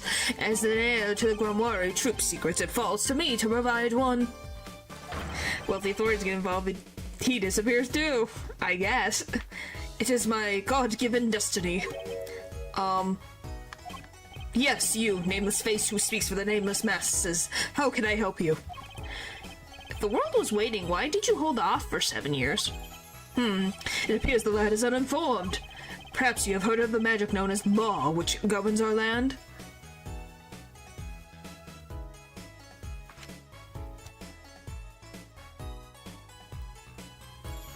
Yeah, we might know something about that. I don't know. What do you guys think? This thing called law. I don't know. I have no freaking idea. What could it possibly be? Don't know. Nope. Yeah, don't know about it. Please inform me. Who writes this show? Probably. I have, though I'm not sure it qualifies as magic. Well, kind of does sometimes. The performance of Magnifi's miracle was impossible. A certain law prevented it for 7 years, but no more. 7 years? That phrase sure likes to pop up, doesn't it? I wonder, was Zack the murder victim in the 7 years ago case where Phoenix lost his badge? Is that what happened? Genuinely, I don't know. That's me theorizing. And why was that? A little matter called performance rights, Miss Trucy. Performance rights? Can you tell us about these performance rights? Magnifi's magic relied on an incredibly innovative idea, a trick, if you will. That trick was considered his property and as such was protected by property laws. But that's just a theory, in theory. Yep. Thanks for watching. Intellectual property, maybe? Magnificent knew this and he bequeathed it in his will to one person. You mean him? Yes, Miss Trucy, it was your father. Huh. That's weird. One of the best outros of all time. Yes, it is. Guys, now this is really Valiant is really suspicious. So the reason why he couldn't use it for 7 years is because he didn't have performance rights. Like you said, Paul. And Trucy's dad, Zack Grimoire, was the successor of that, but he died in an accident So the only one left of the troop is Valiant. It said it had a will. It just says Magnificent knew this and bequeathed it in his will. So he said, in my will, my rights to my performance go to Zach Wamori upon my death. But because Zach has been dead for so many years, no one can perform anything until whatever property law was in state for 7 years. No one could perform the trick. Zach Wamori was the inheritor of the Grimoire miracle. Dad? Yet, as you well know, he is gone. He disappeared suddenly 7 years ago.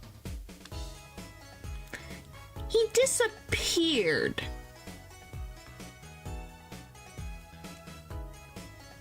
He disappeared. Uh-huh. How, pray tell, did he disappear? He walk out the door one day? I think I see where this story is going. Once a person is classified missing for a certain period of time, how'd you know? They're considered legally deceased, correct?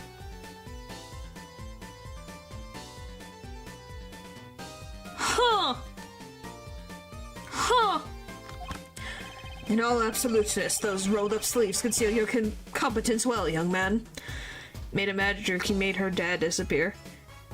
Yeah, how did you know? Are you being sarcastic? Or what? That certain period of time of which you speak is 7 years. Yes, Miss Trucy. Though it pains me to say it, this past spring, April to be precise, was the time. Yes, I feel like you're being sarcastic. Your father was legally declared deceased.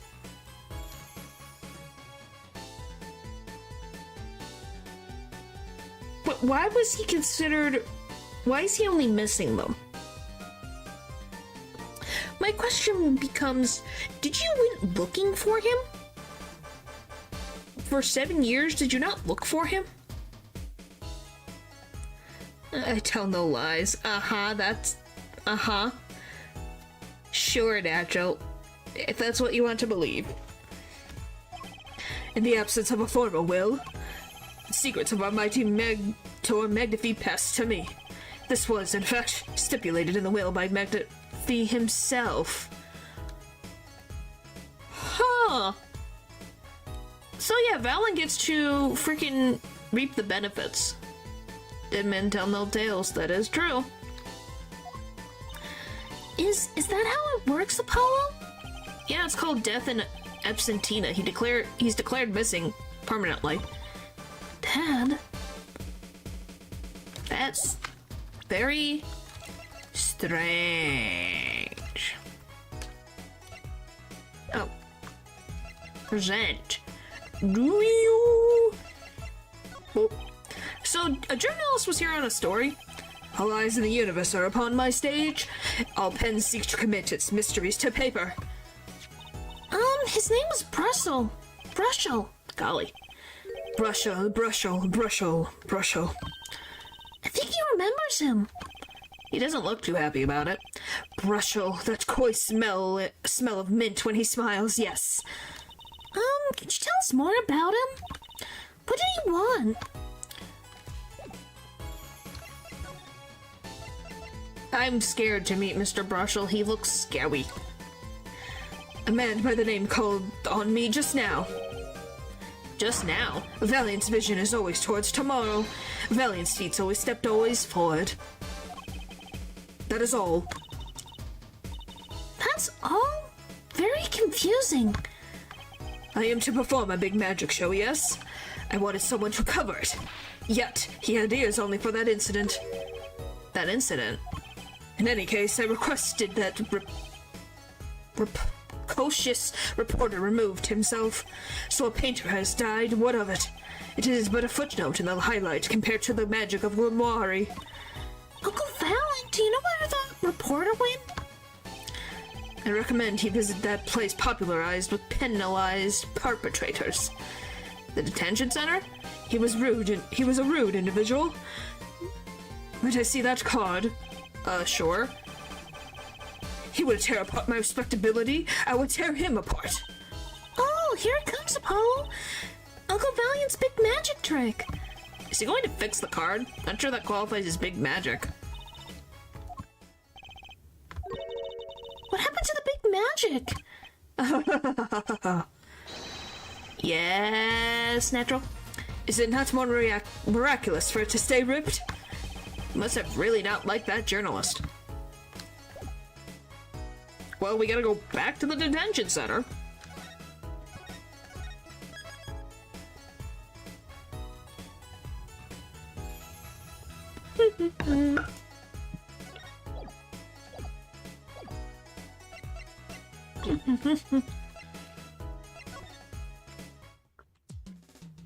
Oh, hello again. You just hanging out? The message won't go through. That's a YouTube thing, not a me thing.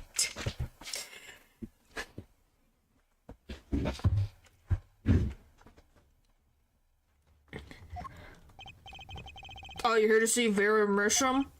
Yes, that's right. She's in the medical office at the moment. Medical office? Is she okay?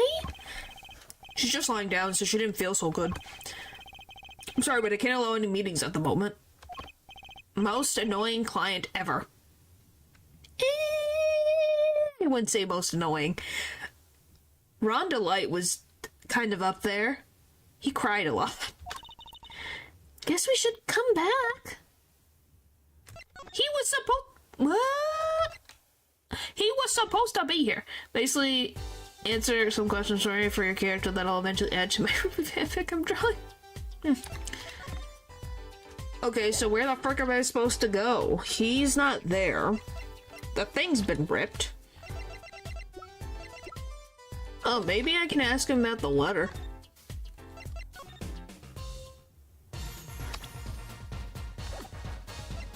Hi. Alright, can you tell me about this? I was wondering if you could tell me about this? Oh, why that bears the Grimoire seal. Uncle Valen? Is something wrong? We just had worse with the Mafia guy. Which Mafia guy? Which Mafia guy the frick was it? Oh, you're talking about walkie-talkie. I love which Mafia guy. That sounds normal. Because I want to see what stuff you can come with, especially your someones. It's a question to me for your character. I don't know.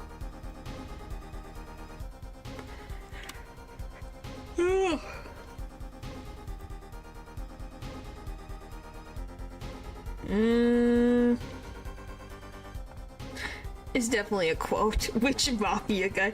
If you don't remember from the second game, where a guy that was a phony Phoenix.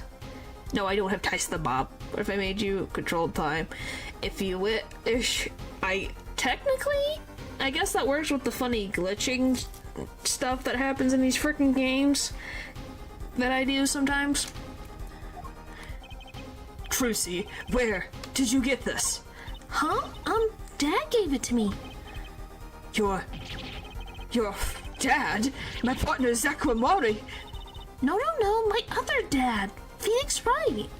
What if instead of instant transmission, Goku used the technique instant transition and grew up like a parrot?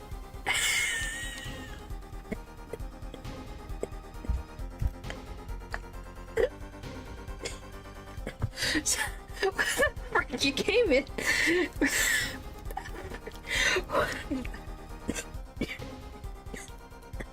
You're making me go to death. Holy frick.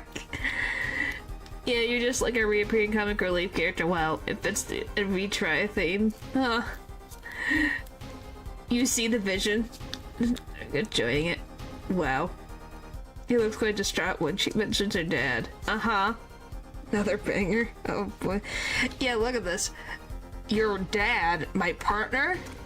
Isn't that interesting that he is so scared about... Maybe Zach isn't dead. Maybe he thought... Well, I think he is dead. But maybe he made a deal with Zach, and he disappeared. You don't see the vision? I think that's just a random freaking fanfiction writer's idea.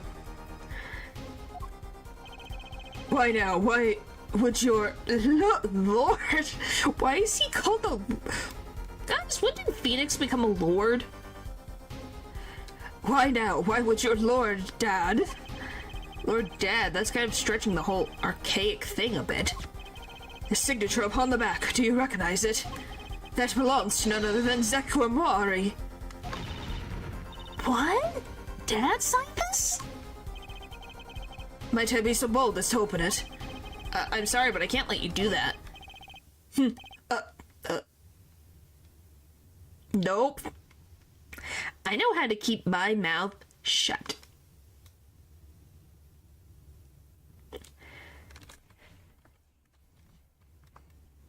Ha. What's in this envelope, I wonder? Now is the time has come when I must return to make my dissertation preparations. By your leave, Miss Trucy. Thanks, Uncle Valen. 3 days from now, make ready for a miracle.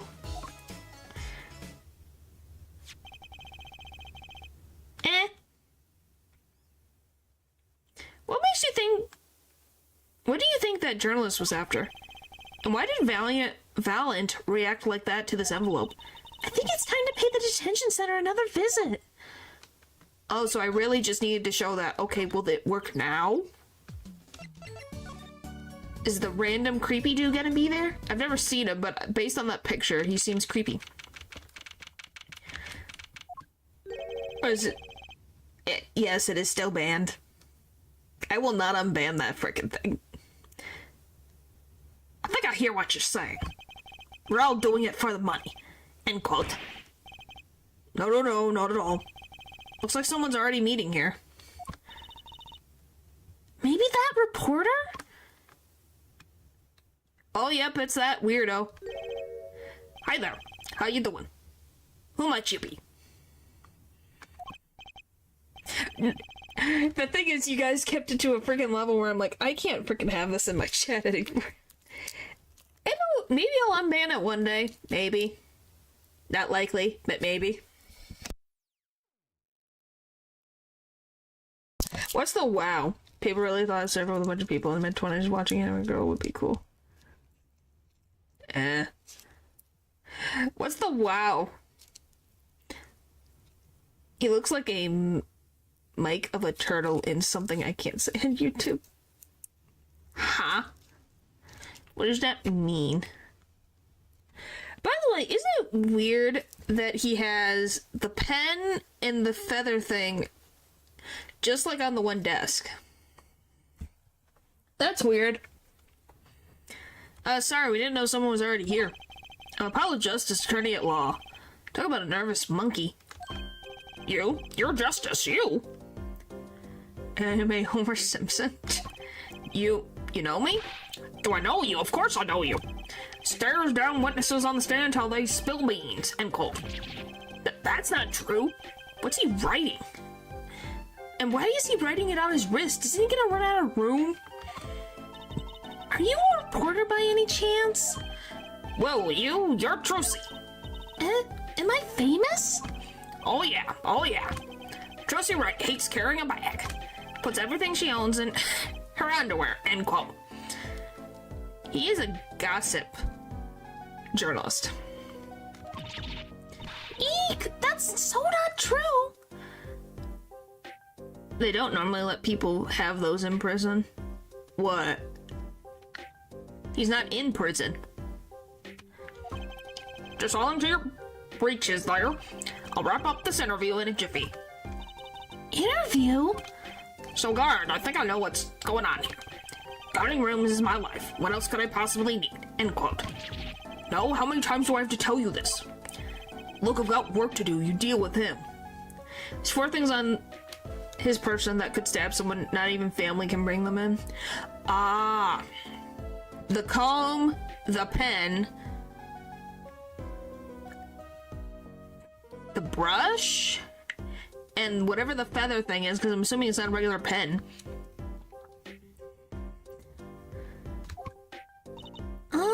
Did you come here to interview the guard? Oh, what a pickup. Accused wouldn't talk. Had to interview someone or go plumb crazy, end quote. Huh? Well, we had a quill, we thought it was a quill pen in Drew Studios, but it didn't have a end piece for it wasn't a quill. Can be filed into an implement. Ah. Yeah, that makes sense. But it's the same type of one that was in the Drew Studios on the table. You know, next to the poison. Oh, hi Vera. How you doing? I should have guessed. That quill is definitely connected. That's what my guess is, because it's the same type. Could just be an actual feather. That's a weirdly thick feather. Where's my manners? My name's Brussel. Spark Brussel. I'm not picky. Journalist just closes eyes. Writes. End quote. What's that nauseatingly strong mint smell every time he grins? He probably chews mints. By the way, if someone comes towards you with just a big smile in the gums, like that, I think you should run away. That seemed a little much. Is it to mean to say he looks like a titan?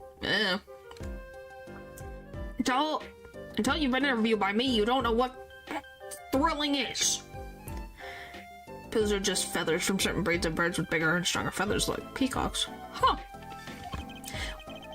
Wild romp through crossroads of mayhem, madness, end quote. I can see that. He's writing something again. Well, if he's a reporter, maybe he knows something. Which, by the way, why him, of all people, did Drew Masham allow an interview for? Spark Brussel. Because who knows why. So, Mr. Brussel, you're a journalist? Me, look, let me state one thing for the record here. Yes? I'm the interviewer. You understand, yeah? I'm the one asking the questions here. End quote. Okay. For instance, you think a movie director watches movies? Well, I think he probably does. Exactly. I knew you'd understand. Huh? It's a bird, Paul. If that's really where your brain is, you really must be tired. Deny the crime. So, the night of the murder, you were at Drew's studio? Who, me? Look, let me state one thing for the record. Yes? I may look calm and collected, but I'm busy. Real busy. Always on the road. Journalist always buys one-way tickets. Never looks back. End quote. I can understand the philosophy, but... You want to know the thing about one-way tickets? Once you use them, they're gone. What does that mean? Huh. Males are... Well, yeah. Because they're trying to impress the females so that they can continue on their genes through offspring. All because you have to give them to the guy at the airport. True enough. But don't they give normal tickets away too? Exactly. See, it's the same thing. What is? I don't know. The interview. Huh. Yes, I do, Paul. But I can still make the joke. The interview. Well, yes, because they're trying to impress the females, because the females are the ones that continue the species. If you don't impress a female, you don't have offspring, and your genes will not continue forward. So yeah, they're trying to, like, look the best to attract the other one.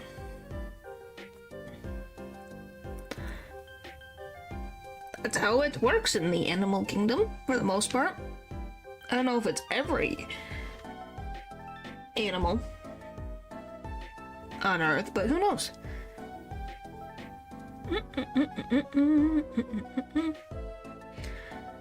Alright. I should, like, please study it. Yeah. At least the male praying mantises are. Alright, so you went to do a story on Drew Masham. And he never had a story done about him before? That's right. Look, let me state one thing for the record here. What? I'm sure you're going to want to know about my source. What tipped me off to Drew? Why do the interview in the first place? Well, yes? Look, it's like... Oh, I've got it. Say there's this burger joint with famous ketchup. You think that burger guy's going to tell me where he got it? At the supermarket, maybe? Exactly, see? That's what I'm talking about. I think I may have actually understood that one. Well, there's nothing I can talk about, really. Walls have ears, eyes, especially glass walls with speakers, end quote.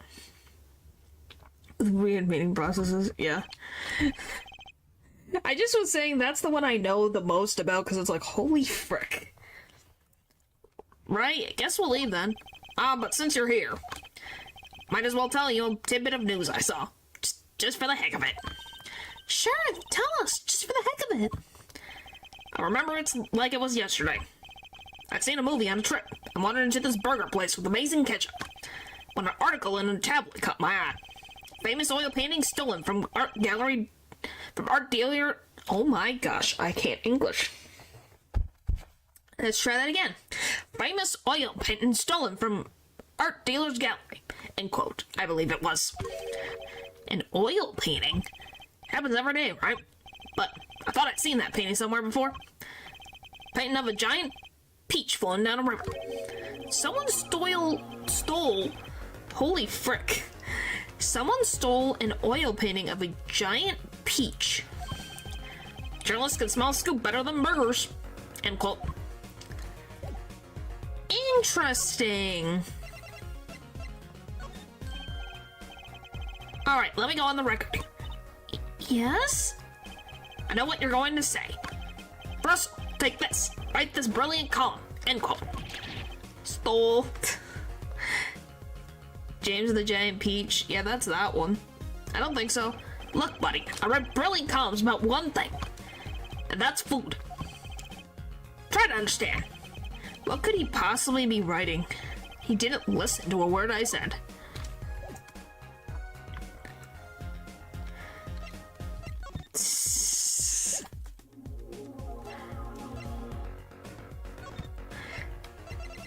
I don't even know if there's anything that I could talk to him about.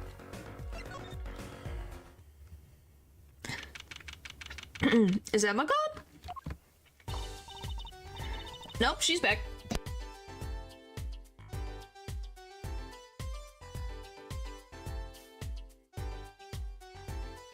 You get caught by a cheap trick.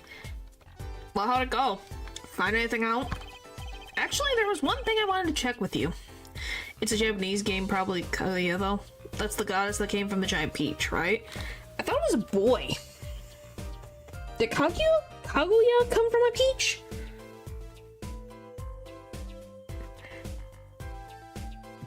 I thought it was a boy that came from a peach. That came down the river. But maybe I'm misremembering. No, it's Momotaro. Huh. Yeah. Actually, there's one thing I wanted to check with you. What's with that scary face you're making? And what's with that I know something but I'm not telling face you got going, Emma? What the frick? As I wanted to check with you.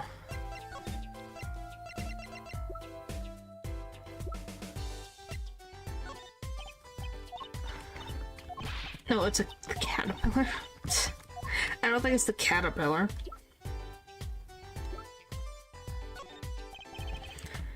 this painting came from behind that dresser. Ah, yes, so? It was stolen, no? I was hoping you wouldn't figure that out. Do you think you could tell us a bit about this? Suppose. It's what you think. Trilogy was a forger. A forger?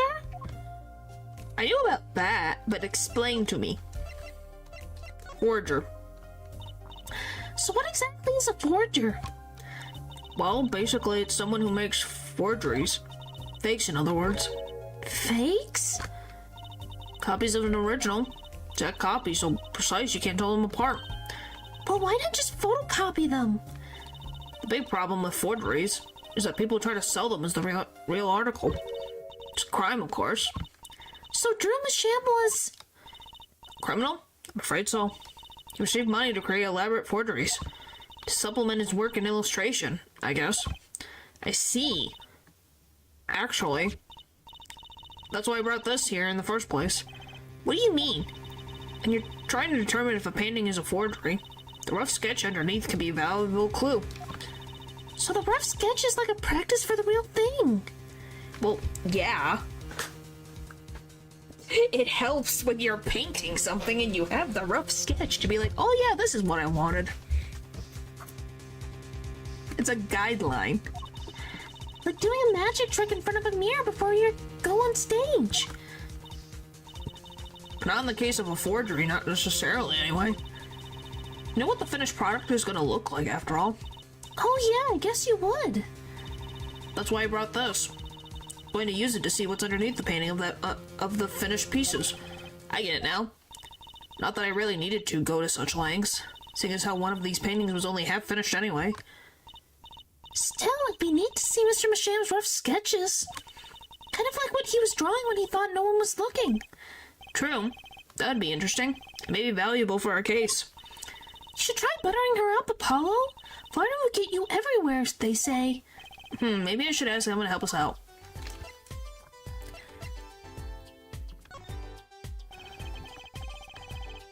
I was hoping we could do a little forensic work.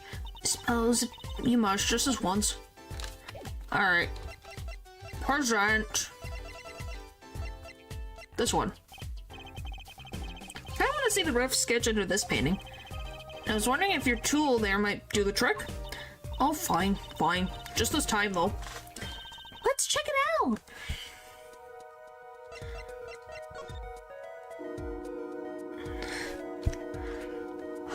What the frick is that?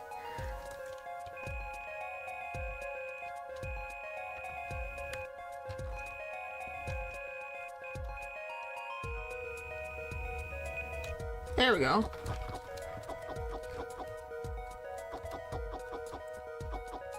It's gonna be like, hello?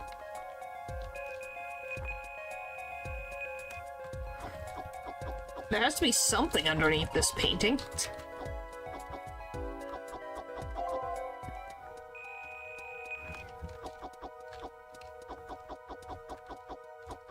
I don't know. Who knows, maybe it's the way of the sentencing structure, it could be anything.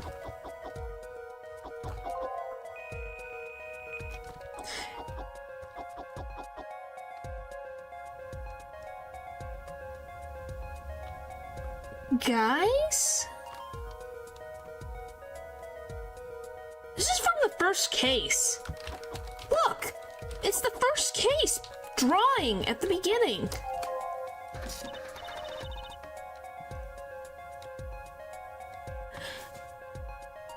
The word hiding and word evidences aren't allowed. Maybe. Okay, let's print this out. Look! What the frick? I didn't even know that. What? What the heck? Wow, he really blows. The finished painting isn't anything like the rough. Devices like mine didn't exist until recently. Probably thought he could draw any sort of thing he wanted for the rough. What do you mean? Well, in the past, you could only analyze the composition of a rough sketch. Composition? In other words, the traces of the charcoal between painting and canvas. So you could tell if there has been a rough sketch, but not what it looked like. Ah, I think I follow you. So in essence, it wouldn't matter what was underneath the finished painting. Some pros would actually paint a rough sketch entirely. Then do a completely new painting on top of that. So Mr. Masham was drawing whatever he wanted before painting over them? Possibly. Is there a problem with that? Not particularly, but something about the sketch itself is kind of odd. You're awfully silent all of a sudden, Apollo. You think you could check out one of the other paintings? Well, sure. You like this detection stuff, don't you? It's interesting that it was the first case, so is this going to be the second case? Because remember, there's 4. We're on the 4th case, so the third one, or the second. What was the second case? What the frick did we deal with in the second case?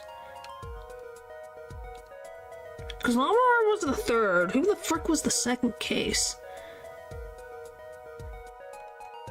There's no way that was the rough charcoal for the painting. It was what was underneath. What the frick was the second one? I can't even remember.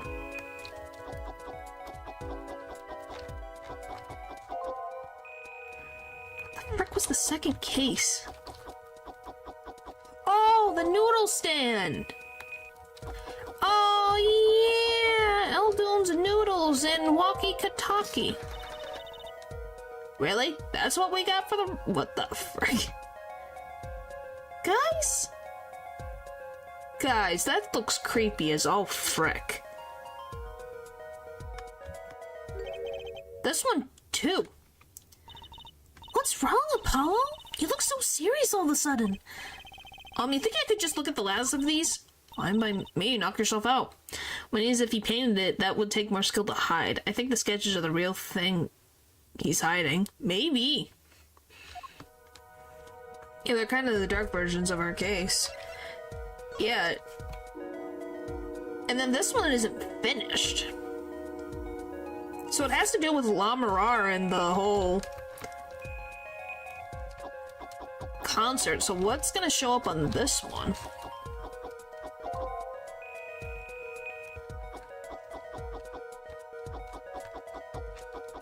Is it gonna be Mr. Latouche? Is it gonna be...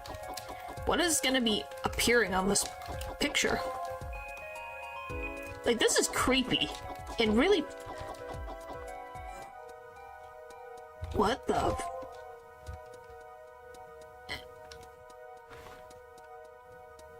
It's the stage. I'm confused. Is that... I can't tell if that's supposed to be Latouche or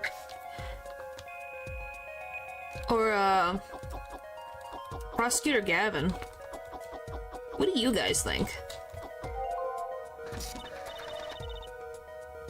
Okay, let's print this one out. I think it's Prosecutor Gavin because it's a guitar.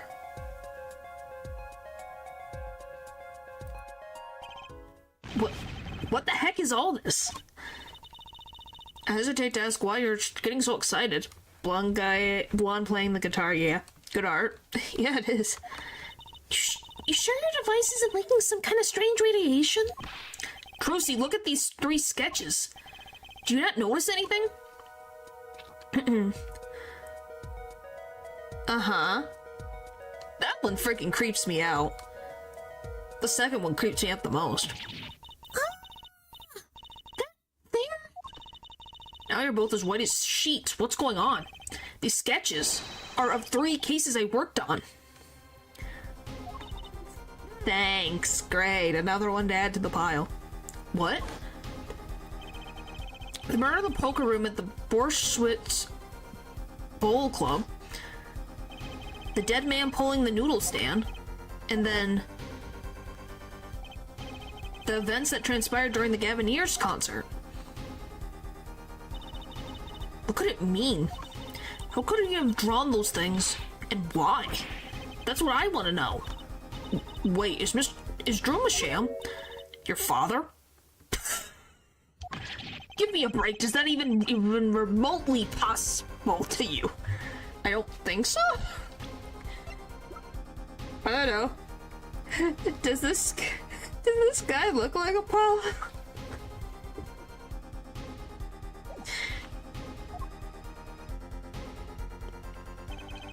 I'd never even heard of Drew Masham before.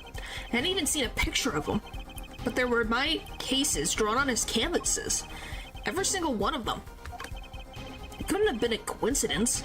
Just who was this Drew Masham? And what did he have to do with me? I don't collect them. To be continued. Right now.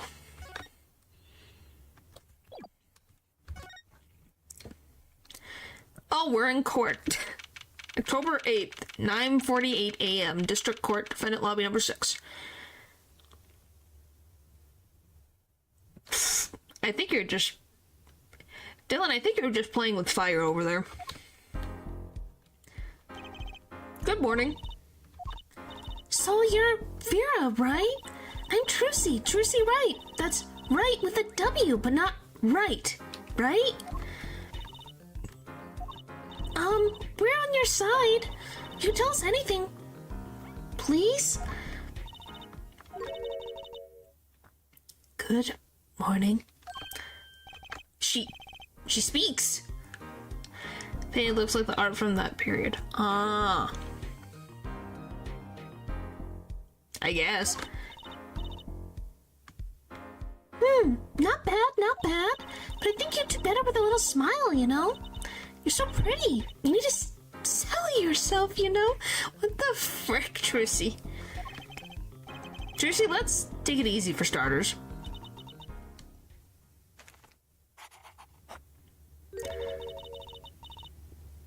Thank you for taking my case. Get that one? And she has... puts Miss Sham at the end. Okay, well that's a start, I guess. There she goes with the nail polish again. That's great, really. It's so cultured.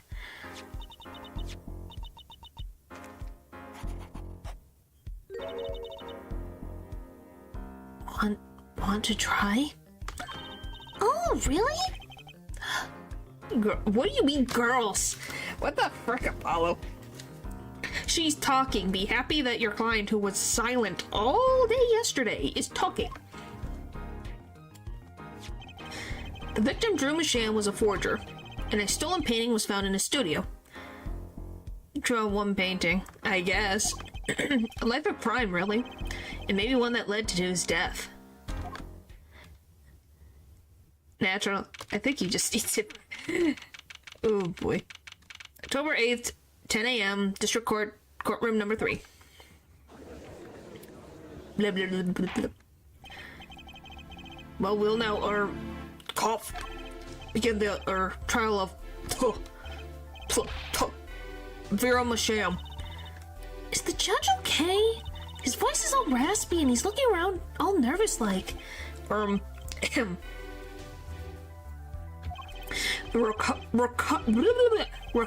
Repercussions of today's trial will most likely be felt for a long time, and may indeed alter our legal system forever. Today is the test of the juris system, and the first step towards a new order in our courts. Dad's secret mission.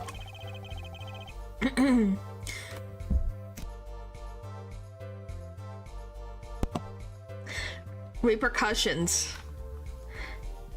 Jurors will function like a jury. It is hoped their inclusion will help the courts to better reflect the people's will. Why aren't there any jurists in the court? 3 closed-circuit cameras watch this courtroom at all times. The jurists have access to everything that transpires. Jurists, Judge Well and Judge Cool. Can I have shaloms for the road? Shaloms. Is that good? Mr. Shaloms.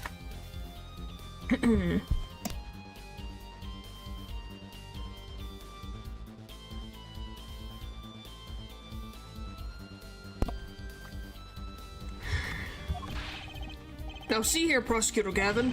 I was going to say that. My apologies there, Judge. Judge today's trial coolly, if you would be so kind. I said Val.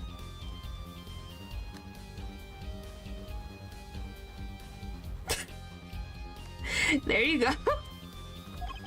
The jurists are unbound by the letter of the law. They don't affect the trial with evidence, but by their feelings.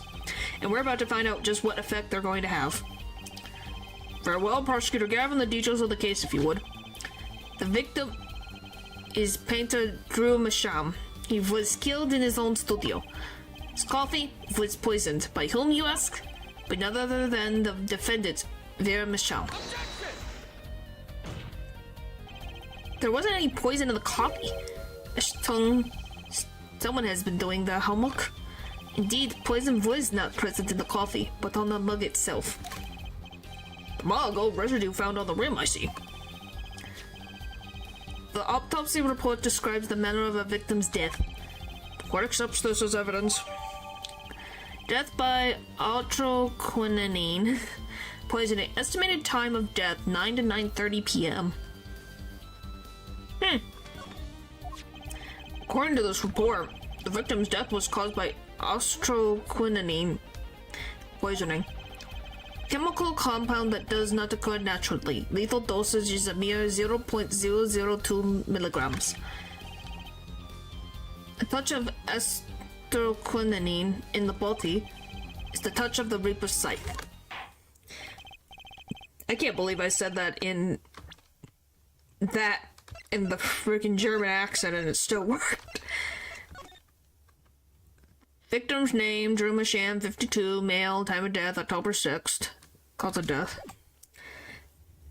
It's probably not correct.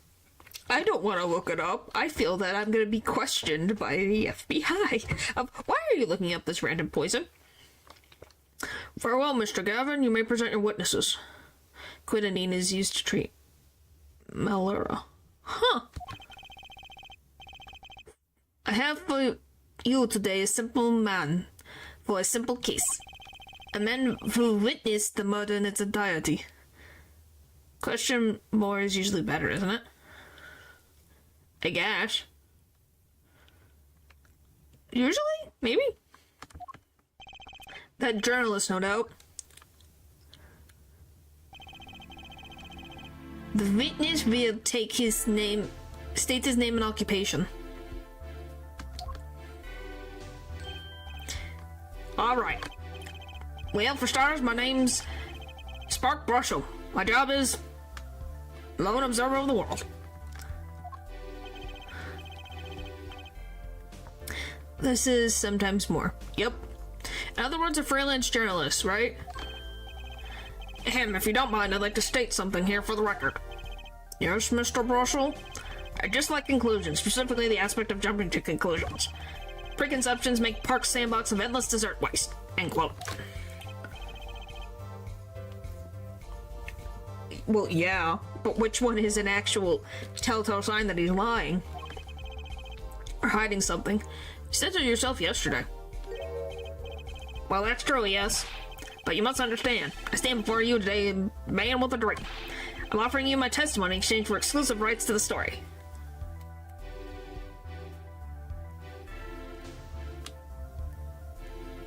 Is he stupid? He literally saw a murder, and he's like, oh, I want exclusive rights to the story. You know that you, by law, have to speak. Right? What the frick? Scope turns Mr. Brussel into that Mr. Brussel, end quote. In the word base, it would be something. Let's share your testimony then, shall we? A simple case, eh, Gavin? For me, the jury is still out. I can't English. Opportunistic. What can I say? Eh?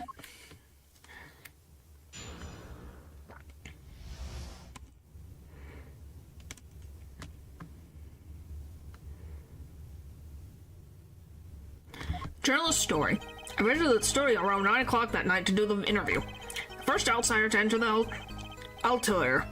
Journalistic history made, end quote. His daughter brought us coffee right after we started.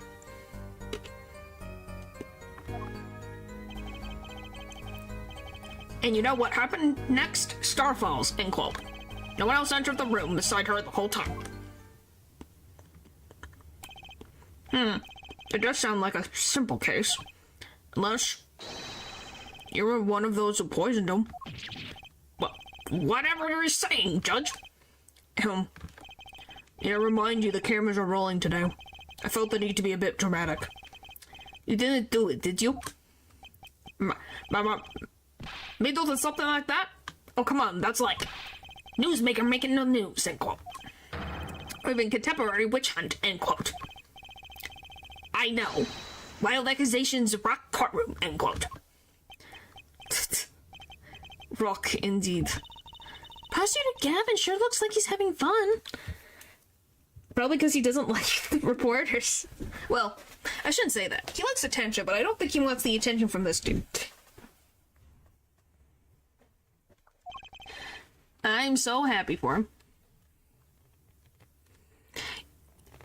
Because she gave him the coffee, I think that's why. Very well, Mr. Justice, your cross-examination, please.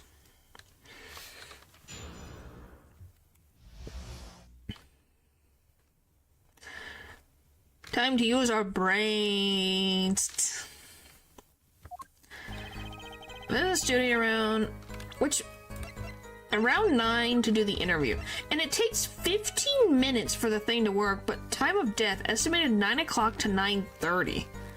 Why is the time 30 minutes, though?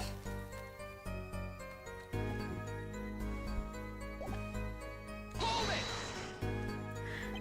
9 o'clock at night? Isn't that a little late for an interview?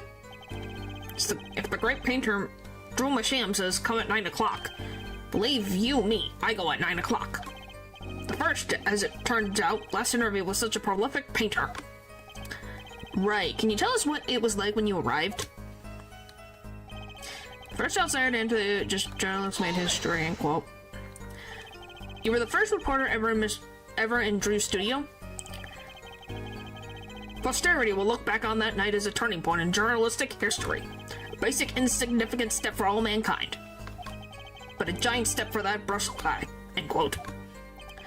If no one on the outside ever had access to the studio, then it would serve to reason that the deed was done by an insider. By which he means Vera did it. So how did this spoon-making interview go?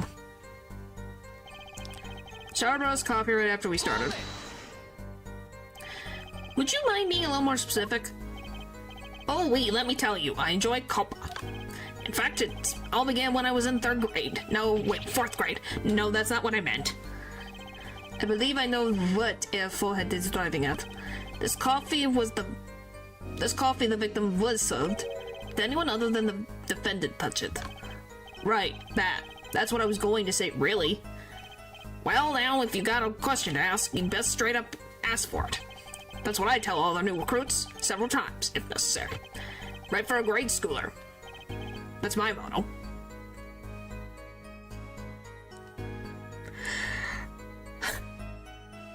I don't know what to say. I don't know what to say. Which isn't to say I can only write grade school level stuff, mind you.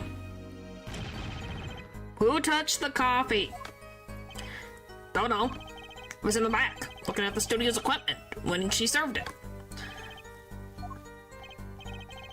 And what happened next?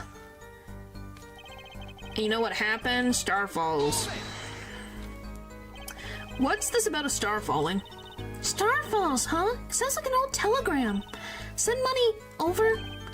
Zowie, you don't know? That's like a journalism code word. An important personage passes away. A star falls. Get it? But there's no gravity in space, is there?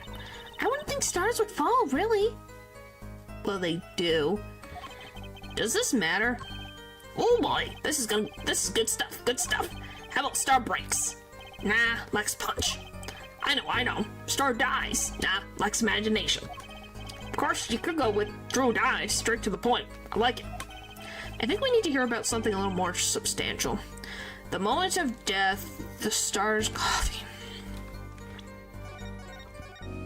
I don't know. What do we want specifically out of this? The moment of death, the Brussels coffee? Stars coffee.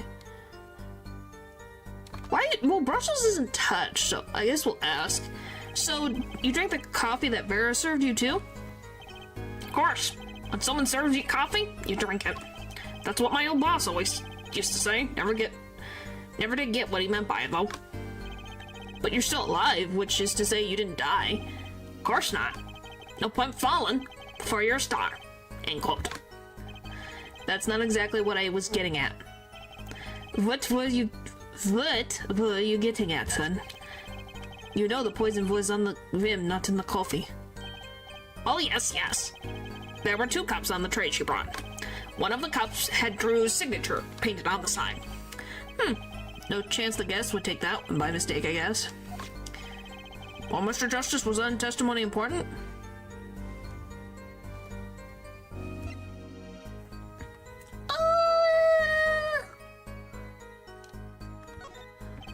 So Brussels drank the coffee, too. Doesn't look like this is going to lead much. Very well, please continue with the testimony. No one else entered the room besides her the whole time. Okay, go in here. Alright, let's see. We just need... So either Drew's coffee or... the moment of death. What would be a better one to get?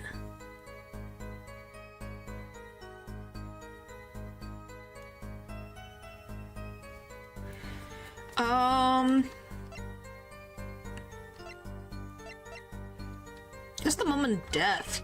About when Mr. Masham passed away. Oh boy, what a scene that was. He puts his coffee mug down with a crash, right? Yes, and then the cold finger of death touches his spine. Life's flame sputters and fails. So cold that was that touch, he couldn't do naught but tremble uncontrollably.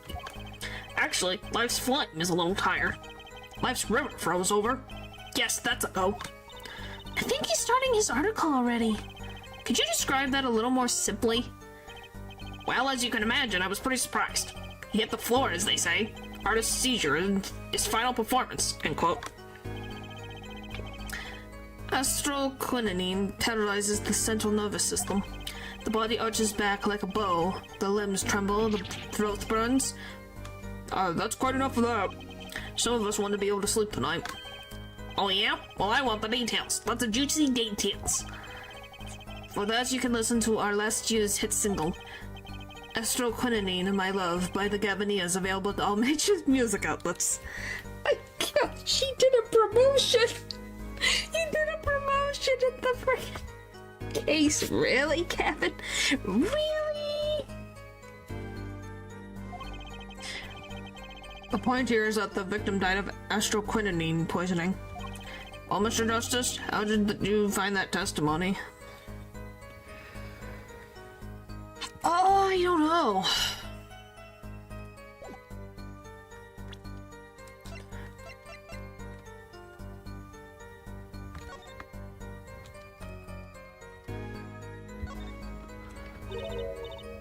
Okay, that's the poison, yeah. Oh, don't worry, I'm fine. Oh, you won't die. Look, I know, I meant... Okay. Drink coffee before bedtime.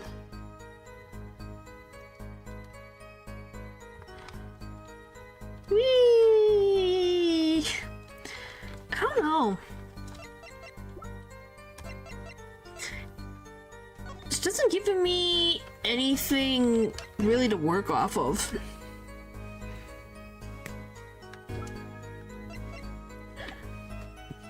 I guess we'll go to the next one. I think the moment of Mr. Mashiam's death would be important. But Mr. Bristol's story really didn't tell us anything we didn't already know. Well, please continue with the testimony. Okay, let's try the last one. What about his coffee? Like, you would think it would give you something, but it's not giving me anything.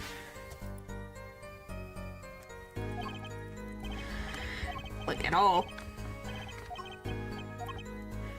Alright, the Stars coffee. You say Mr. Masham had the coffee too. Did you actually see him drink the coffee? Of course. He who sees it wins, but he who says it wins bigger, end quote. I live in a man see eat dog. What?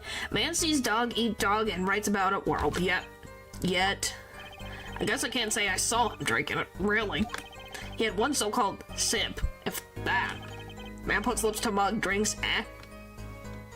end quote. That poison is quite virulent, I hear. My stomach did a so-called somersault, since I gulped down that coffee without so much as a second glance at it. Wait, maybe something's there, some kind of so-called trick.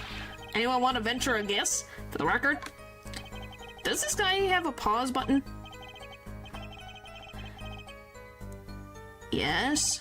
The victim drank his coffee, then immediately fell over. Oh yes, you can go to press with that one. Your Honor, this is a vital piece of information. Please add it to the testimony. Very well, the witness will add this to his testimony. Vital, right. It's not instant, it's between 15... Well, it says 15 minutes.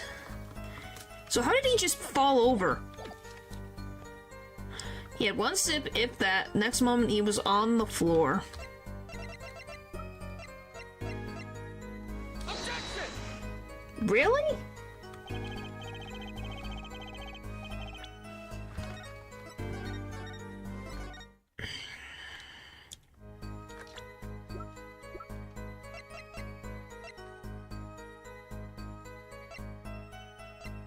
But it didn't take it.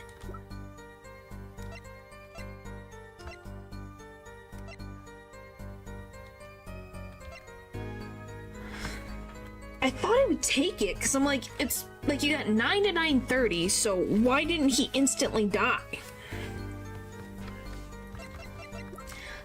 Okay, let's frickin'... Okay, so he either took a sip or he didn't, and then fell over? Oh yes, indubitably. Just like that. Wha-bam.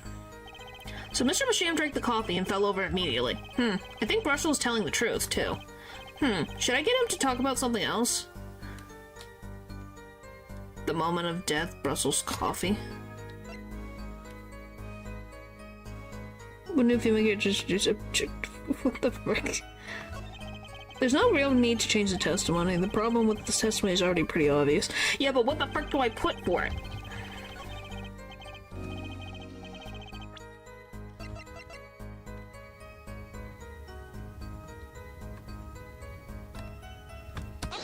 Okay, the slow acting. Alright, fine. You know what I have a problem with? A particular property of the poison used. Estroquinine. All Prosecutor Gavin was quite clear about the poison. Lethal doses of 0.002 milligram paralyzes the central nervous system. If you drank that, even you, Mr. Justice, would be reduced to a quivering pile. Why are you using me as an example? Unfortunately, we weren't told everything. There was a vital omission in Prosecutor Gavin's information. An omission? Astroquinine is virulent, as he says, but death does not come upon ingestion, not immediately. That's because astroquinine is a slow acting. Slow acting? What? According to one forensic scientist, it's one of the most virulent poisons, but absorbs into the body astonishingly slowly. It takes at least 15 minutes from the time of ingestion for adverse effects to show. If we suppose that at the moment Mr. Masham sipped the coffee was when he sealed his fate, then he would still have the time left to enjoy his last cup of junk. He is so tiny, holy frick. It was supposed to play on Apollo saying objection. Order, what is the meaning of this? If what the defense says is correct, why, that contradicts the entire testimony we just heard. Well, Mr. Brushel, anything to say on the record? Slow acting. Was virulent, alright. What? Objection. He did say objection. Even then, it has already begun digging its claws into the journalist. He's working on his scoop. Ugh. Oh boy. It's Brushel, Jaw. Brushel. Let's take a trip back down memory lane. Yeah, but it's slow acting in the instance that most poisons, it's typically right away. Like, they take a sip of it or anything and it's done. So I think just waiting enough is slow acting in its own right. Huh? Did the victim really die the instant he took a sip? Think it over. This is vital. You know what I think? I think that was a not so subliminal suggestion. End quote. Injection. I admit it does cause a problem if he died when you said he died. I would be forced to say Alvidagen to my simple case. And you would be forced to say farewell to your article. Come again? You can't write a story based on conjecture, can you? And as the case drags on, other reporters will pick up the scent. And you'll be forced to kiss your exclusive scoop goodbye. To be fair. Oh boy. Scoop! Scoop! Ew! Ew! Stop it. Look, wait. Just wait a second. Just 1 second.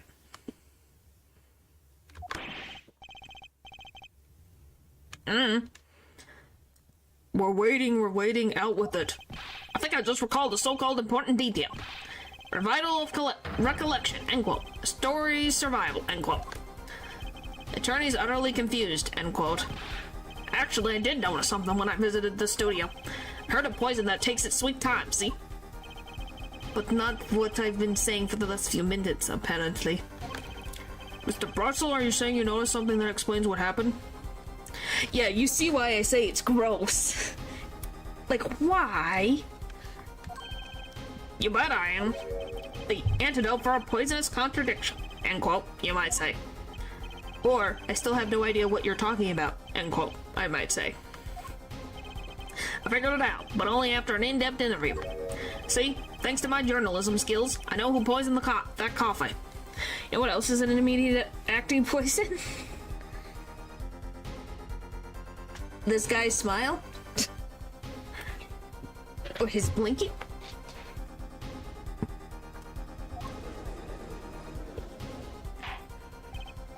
Order, order, order. As far as I can tell, the witness is standing by his testimony. Depravity? That Mr. Masham died the instant after he drank his coffee. Of course I'm standing by my testimony, and my dream of exclusive rights to the story. I suppose it was too much to hope for. What was? Of course he wouldn't choose a simple case, not him. Him? Are you talking about a little phoenix? A little bird? Phoenix White, who else? A strong air bristle. Report for us if you would.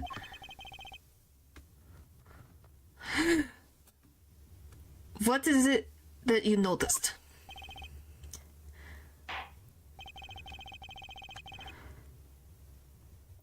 This court is a critical trial on the justice system. I'm afraid no room for doubt is permissible. You will testify to the court about what you noticed. This is either really funny or dark. What Bristle noticed. When I arrived at the studio, Mr. Masham was at his desk. He seemed to be writing a letter, but he quickly sealed the envelope. I thought nothing of it at the time, of course. Now that I think about it, what if he was writing a goodbye note?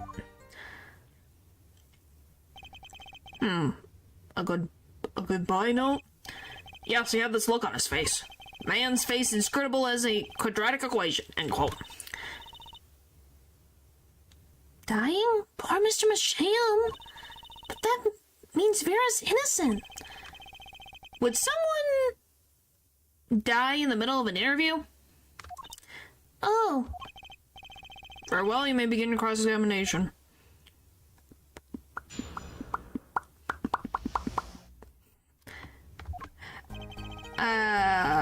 Was at his desk. He seemed to be writing a letter.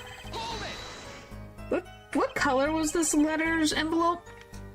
So he put the letter away when he saw you. Only reporter gets the worm, end quote. That's my secret. I'm not sure I follow. It's the night of the interview. I arrive 15 minutes ahead of schedule. The handle turns, the door opens, and I barge in. Are you sure that's okay to do? I mean, isn't that unlawful entry, really? Mr. Masham's search seemed to think so. Should have seen him. Crammed his letter into that yellow envelope as fast as he could. I know a secret when I spot one, and that was one. Does seem significant. Well, Mr. Justice, I wonder. It does have the ring of something important. Sure. Defense has this finds this testimony vital, Your Honor. Please add it to the testimony, then. Hey, why not? My account comes free of charge. You don't say. It was a yellow envelope. I heard it was left at the crime scene. We have a red one.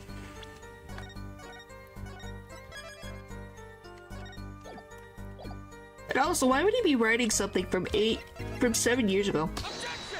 Objection! As it just so happens, there was a single letter in a desk drawer at the scene. In a red envelope. What? Ew.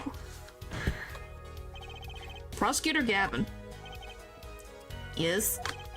Was a yellow envelope found at the scene of the crime? Unfortunately, no. But their forehead. It's easy to mistake the color of an envelope.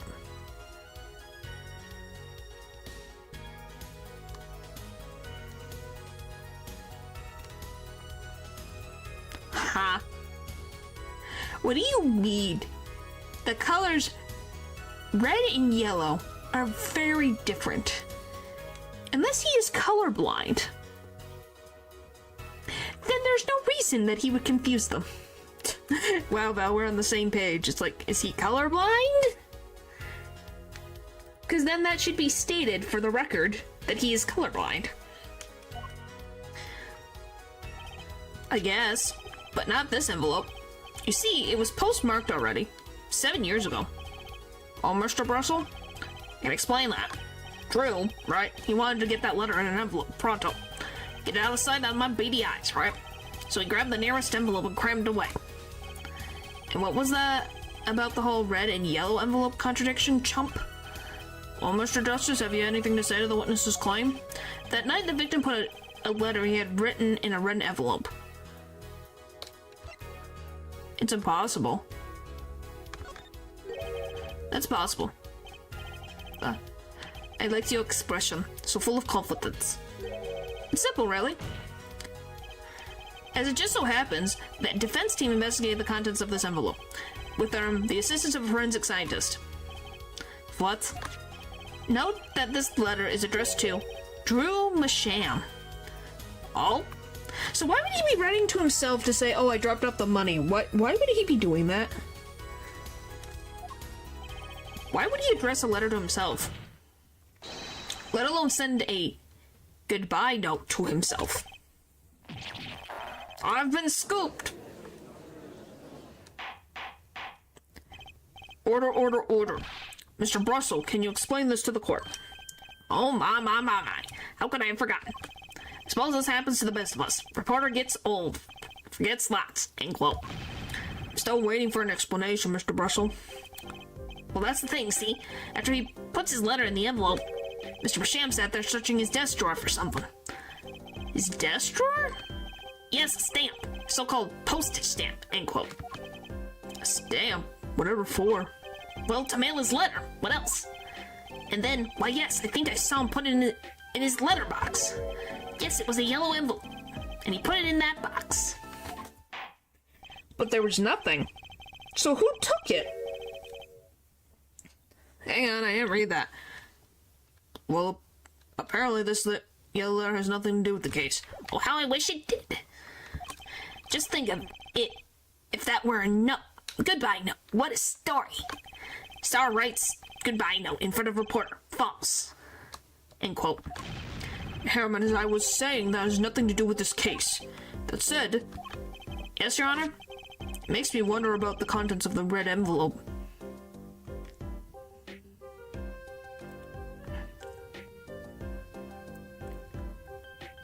It's really weird.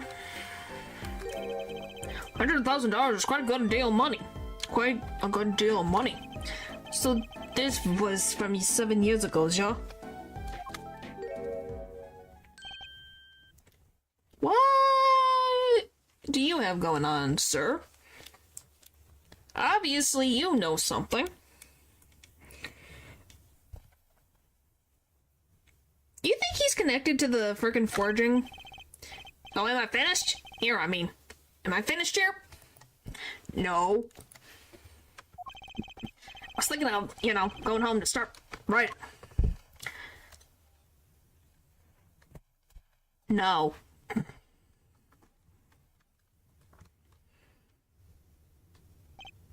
Sense, yeah. I hate to state what should be pretty obvious to anyone, but when you catch the scent of a story, you make that, rather unique face. Top 10 poker faces. Come on! Attorney has active imagination. Little else. End quote. Even I noticed something, and my eyes aren't what they used to be. I'm starting to understand what all this perceiving stuff is about. That took you a while, Judge. Judge has active imagination. End quote. Please continue with your testimony. Tell us about the scent of a story. Hey, I'm the one asking the questions here. Usually. Well, you can't now. Scent of a story. Actually, it took a bit of work to get a thumbs up on the interview. Porter leverages story, gets his interview, end quote. Story concerns a certain scene from case from 7 years ago. That red envelope probably has something to do with it. Say what you will, but Drew's talent was without compare. So you threatened to go to press with the story? That's how you got your interview? Blackmail? Well, yes. I mean, no. No. He admitted in a court of law that he blackmailed a now murdered victim. Great. It wasn't exactly... I mean, I'm not... Something wrong, Mr. Brussel? Look, this is my story, my tidbit. Journalist info is livelihood, end quote. I see. Well, you have me chatting away in here. What's going on out there?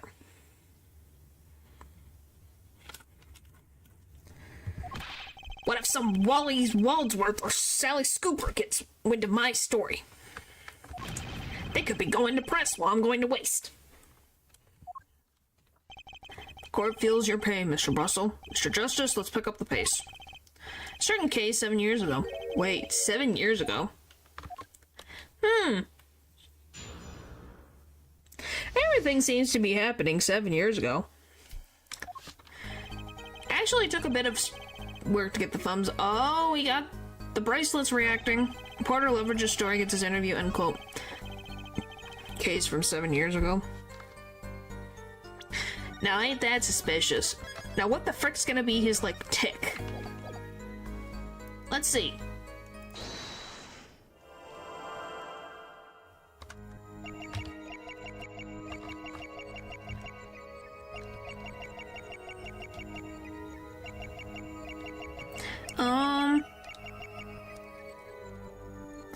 So it's not...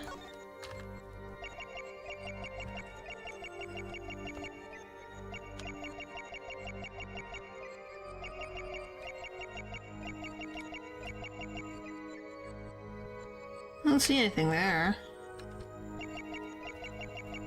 His arms are not available.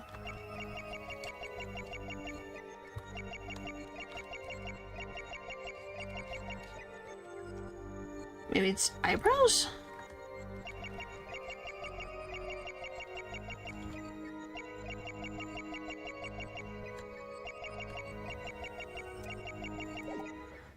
Okay, nothing I can see there. A certain case 7 years ago. Tell us what case. Let me state one thing, Mr. Attorney, and you can quote me on this. I can't talk about that case. Why not? It's about journalistic pride and staunchiness and credibility and connections. Journalist reveals sources only over his dead body, end quote. So what it will be? Gonna strangle me? Dead man don't tell tales, Mr. Attorney. He sounds pretty determined not to talk. Our chances of breaking his will are looking good. The red envelope probably had something to do with it. On the one hand, we have your story, and on the other, this letter. What makes you think the two are related? Oh, I was just saying it's possible. Call it reporter's intuition, end quote. Hey, I just say a lot of things. You're going to pick all of them apart? Be my guest. All of them? No, just the incredibly suspicious ones. I see. Anything else to add about Mr. Masham? Say what you will, but Drew's talent was without compare.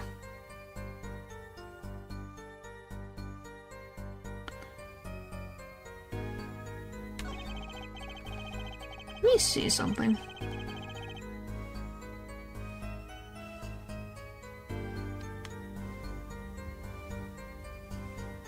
Okay, so his animation is the tap, tap, tap, tap, tap, tap, tap, tap, tap.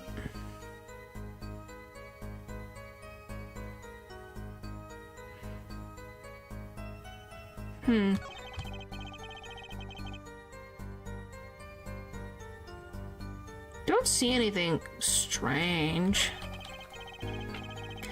Okay. Just how amazing was Mr. Masham's talent? Huh? Oh, wee boy. I mean, hey, he's a star, man, a star. The flow of his brush is like a great undulating river across the canvas. Artists paint light up studio like sun, end quote. This guy is full of wacky gestures, but that one just now was wackier than usual. He looks kind of nervous to me, Apollo. Definitely. I'm sensing something different than before here. Maybe it's time to bring out you-know-what. The test might left a bad taste in my mouth. It all makes sense. Nothing jumps out as ridiculous. Wonder what this story he's talking about is.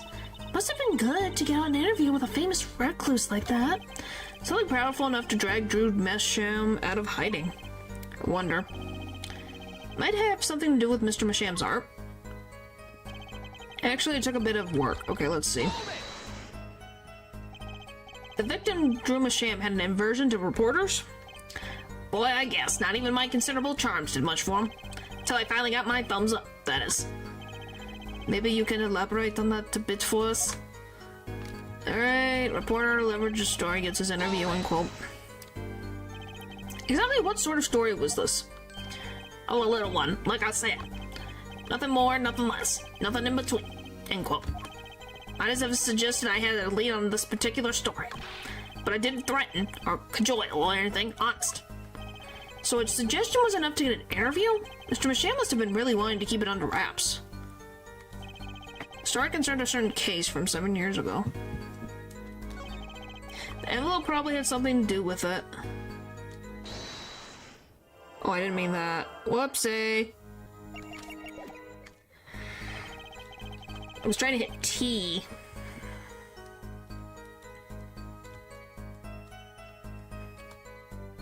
The test my love bit, it makes sense. Nothing jumps out as ridiculous. I wonder what this story he's talking about is. It must have been good to get an interview with a famous recluse like that. Something powerful enough to drag Drew Masham out of hiding. I wonder. Maybe it has something to do with Masham's art? Blah blah blah blah blah blah blah blah blah.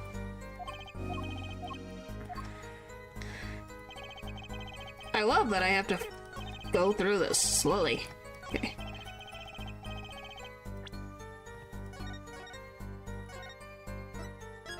Alright. I just don't see anything weird.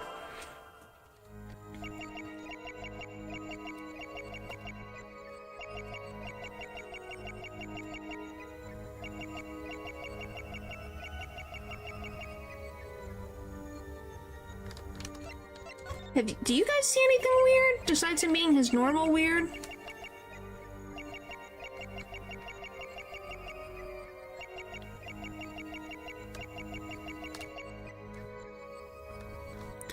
I don't see anything. Say what you will.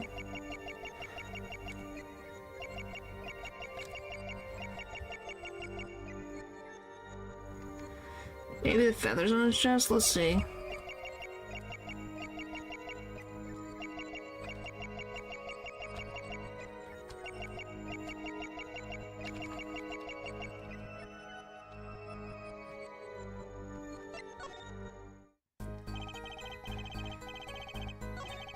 Red envelope. Story concerned a certain case from 7 years ago, the part of leverages. So we went through everything.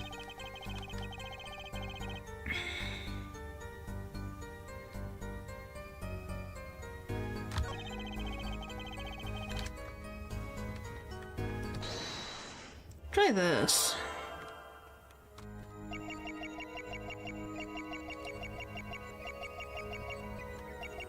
This is terrifying.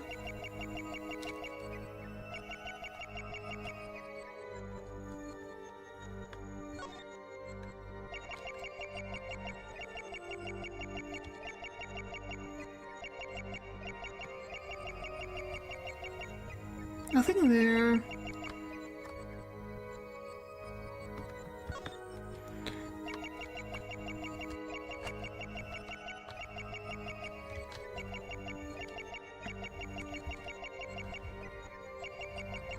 I'm not gonna have to go through all of these to see if I can find anything different.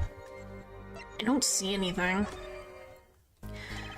Okay, let's go to the first one.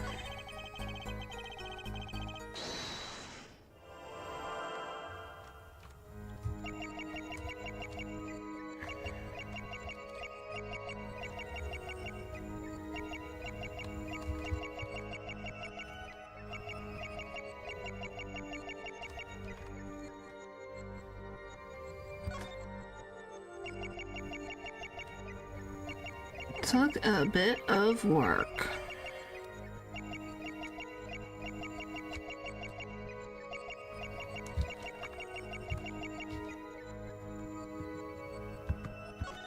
I don't think it's this statement.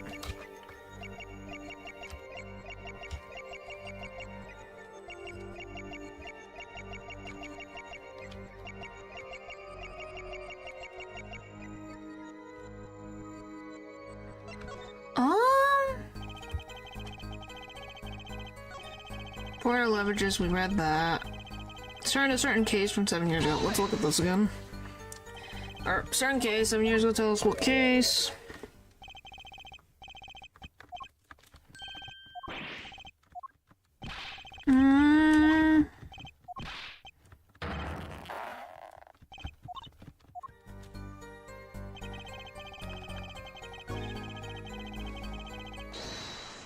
Try again.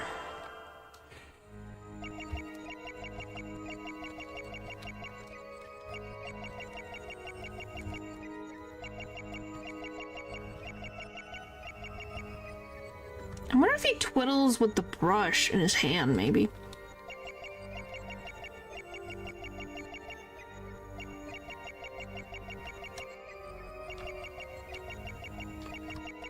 No, nothing?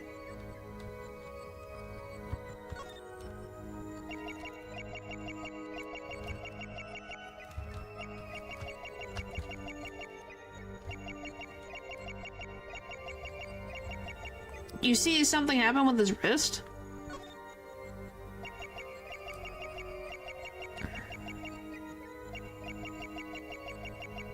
Certain case. Doesn't move. Or maybe how his arm twists? I'm just trying to think, because this is...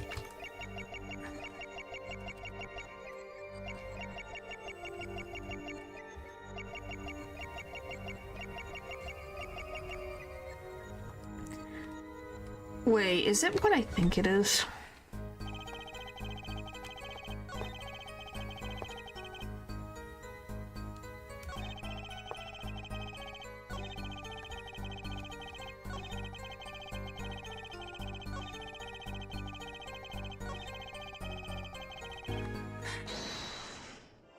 Let me frickin'...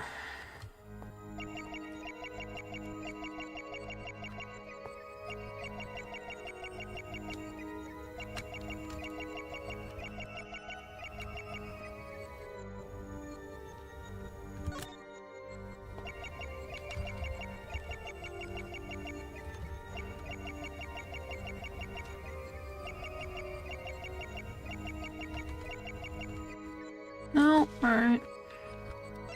Let's try...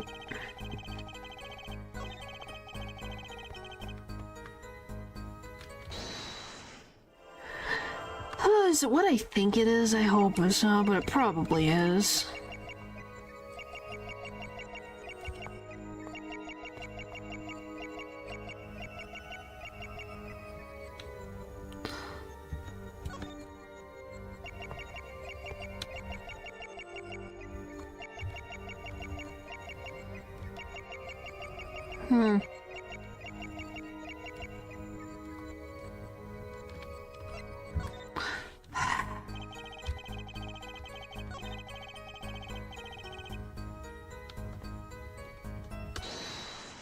Alright.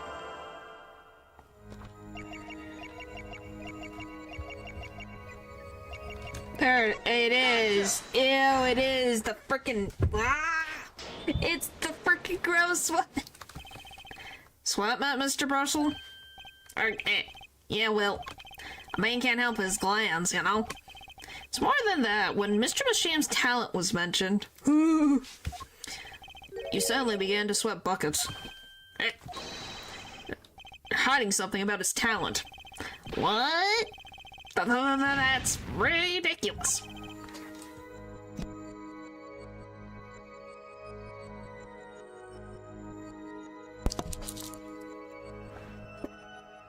Evidence time.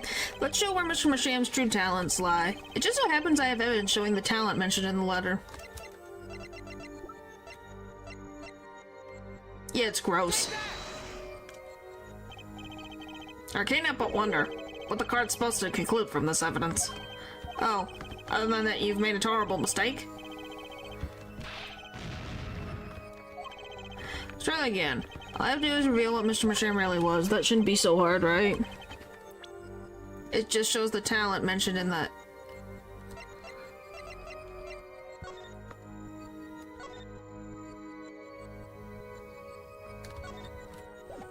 Huh?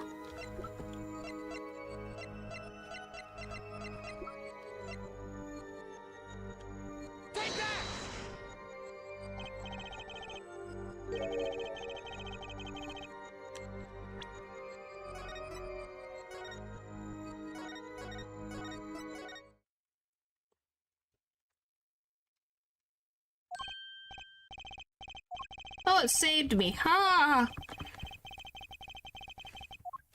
Or I saved, whatever. I'll take it. I love the quick save that I did. Woohoo!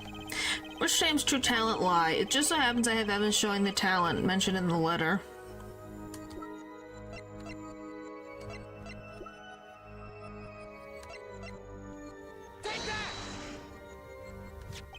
Okay, so we're doing the original painting. Okay. This is a painting found in Mr. Masham's studio. Yes, it has. It works. There are two problems with this painting. The first is that it wasn't painted by Mr. Masham. The second is that there was another painting in the studio, which looked exactly like this one, except it was only half done. Then we have a letter discussing a payment of $100,000, which suggests a certain business operation. The business of making forgeries. Yo!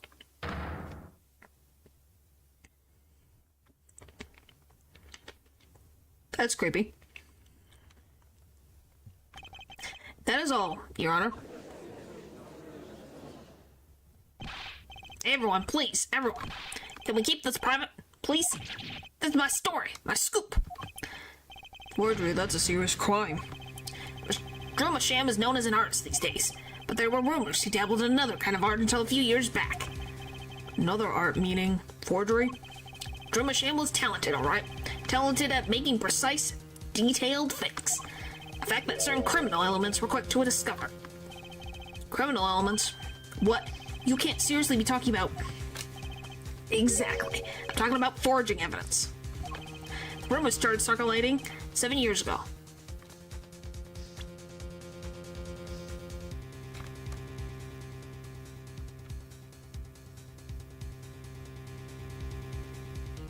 Huh? He made forged evidence? What? 7 years ago? So, are we to understand that this letter this payment of $100,000 was for. Exactly. Forged evidence nets tidy profit, end quote. Really? Holy frick. No wonder he agreed to the interview. Yeah, that's a criminal offense. It was already a criminal offense for forging paintings. He forged evidence in a case. And if we assume it's the case of Phoenix that got an attorney his badge revoked, that's pretty bad.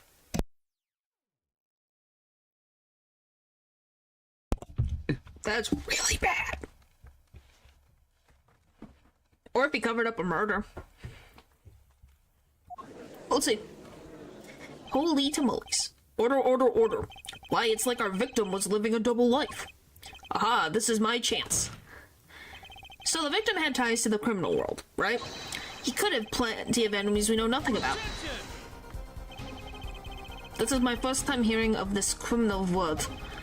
We certainly found no criminal connections when we conducted our investigation. But how do you explain all this money? You have to admit there's a possibility of some illegal activity here. But there is no proof tying this letter to our case. Our case was and remains simple from the beginning. Only the defense could have poisoned that mug that night. And you, of course.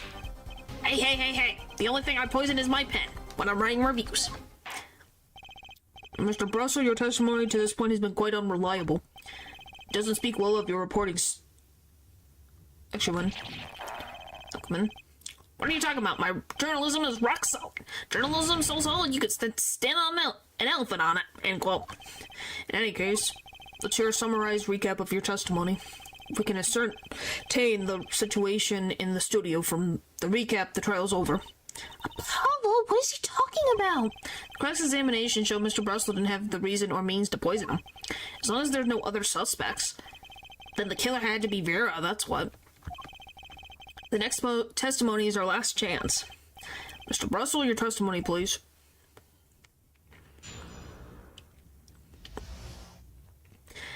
The interview, a recap. The only other person in the studio that night was the defendant. It was Vera who poured the coffee. She admitted it as much herself. The only thing that touched Drew's lips during the interview was that book. And nothing left that studio after he died. Nothing. Clearly, the only one who could have poisoned him was his daughter. No! You said a yellow letter left the studio that night. And it's not there. A nice testimony, clear, succinct, and without room for doubt. Oh, there is room for doubt. Aw, shucks. You really think so? I believe this clarifies the situation that night. Very well, Mr. Justice, you may begin your final cross-examination. Golly, mixing everything together. I still have one trump card left to play, and I won't let this trial end until I use it. Alright. Our person in the studio that night, it was Vera.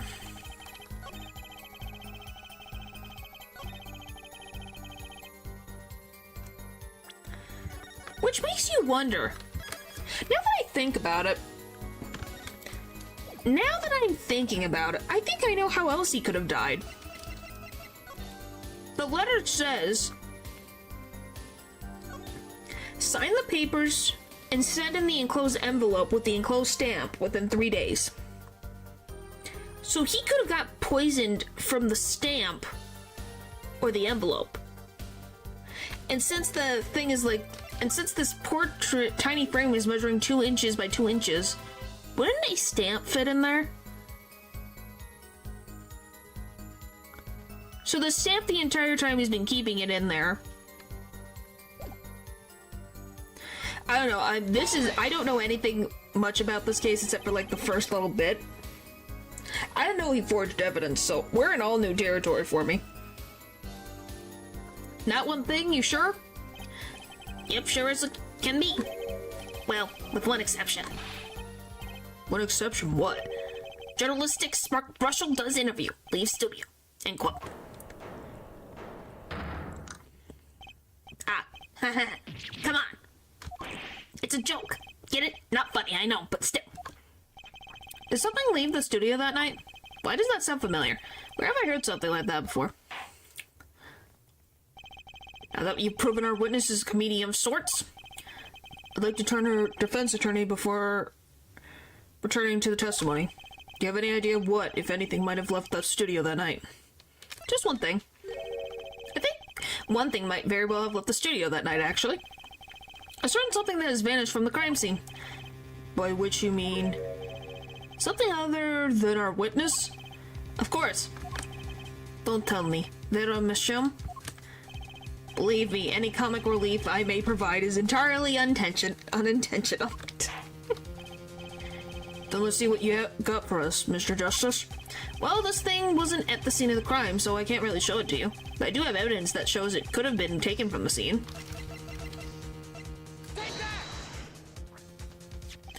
This is the only link between that studio and the outside world.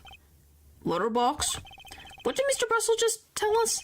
When he entered the studio on the night of the murder, the victim had just finished writing a letter. Yeah, I said that, and yeah, it was true. Furthermore, he went on to tell us that he put the letter in a yellow envelope and put it in the letterbox. Ah. But that very same letterbox was empty. In other words, that night, the yellow envelope disappeared. Yes, intriguing. So an envelope has disappeared from the scene of the crime. Of course, this changes nothing. Huh? There's a point, Mr. Justice. What we're trying to figure out here is how the poison got into Mr. Masham. It's really important that this envelope the witness says he saw disappear. Well, if it did disappear, then something did leave the studio that night. That seems very important to me. Very well done, the witness will add this to his testimony. You got it. I still think this fails to change anything, Forehead. I wouldn't be so sure. A letter disappeared from the crime scene that night. This is exactly the opening I've been looking for. That was one of the posts for you, but I can hardly think that matters. I think it does. A lot. Because now, and then you think the mug, so because if he licked the stamp, then the stamp got the poison on it, which would then end up on the mug. It's a genius.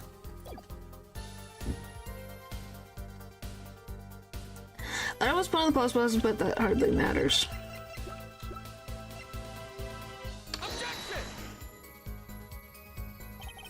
Okay, you won't take it?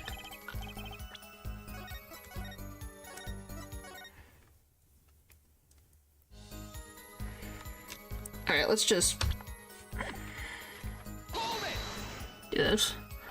Nothing could be more serious than an envelope disappearing from that studio. And you were hiding that fact from us. Or yes, well, actually. I don't argue the possibility that a letter disappeared from that studio. But there, Forehead, isn't there a much more serious question before us? Right, how Mr. Masham was poisoned, I know. But Mr. Russell's testimony has changed, which means the fact of the case have, too. And what he told us means something entirely different now. I'm starting to think. Let's keep thinking, Apollo. Alright, so we could just clearly the only one who could have poisoned him was his daughter.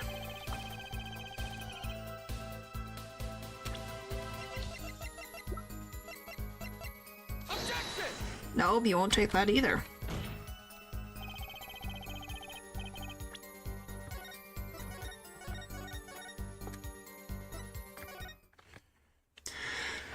What the frick is it then?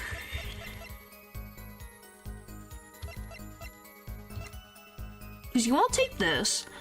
You won't take that.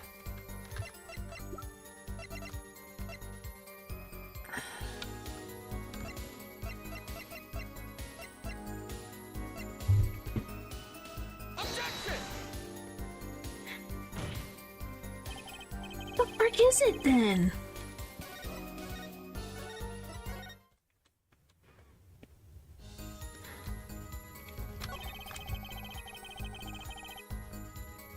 It's gotta be something. Clearly, the only one who could have poisoned him was his daughter. I wish I could help, but I have no clue. It's fine, I'm trying to think. Because the post box we already used, there's nothing really to tell me the post box. I was like, oh, the thing that probably had the stamp in it. Nope, doesn't work.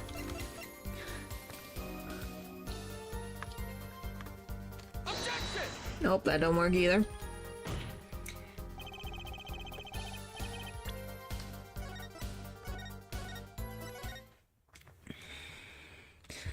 A letter was put in the studio, in the post from the studio, but I hardly think that matters.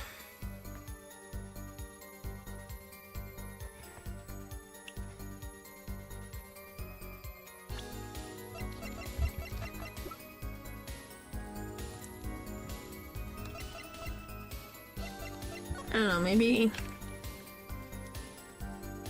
Okay, that's still... Okay, I didn't know if there was something there.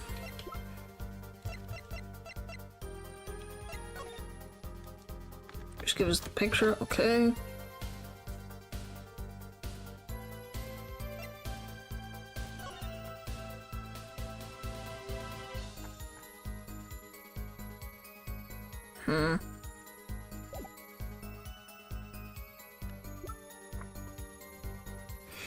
I don't know what it is. I don't know what it is. I don't know what it is.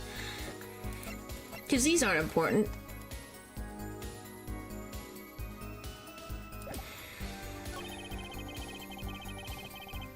Okay, what if I randomly just go like this?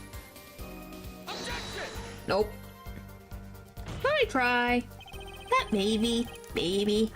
Maybe.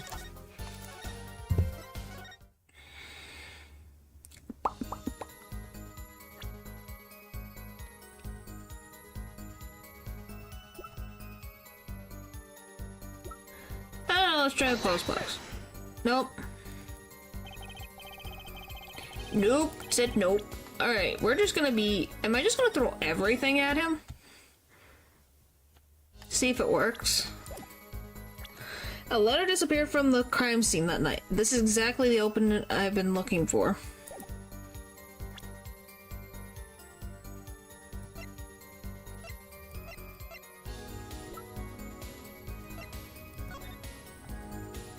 Yes, random bullcrap go, hopefully. Because, if anything, it just means if I go through everything, it means it's the wrong statement, which would be weird. Because then what was the point of me looking at the statement? I don't know, maybe we'll just press and go blah blah blah. Business card maybe? But why does the business card matter? I guess it's something.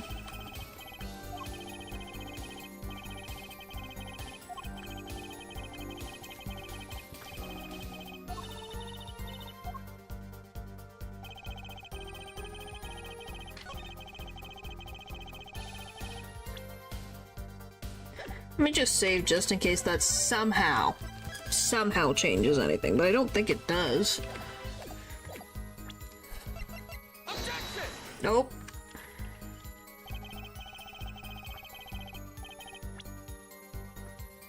No, I just moved my head back and forth.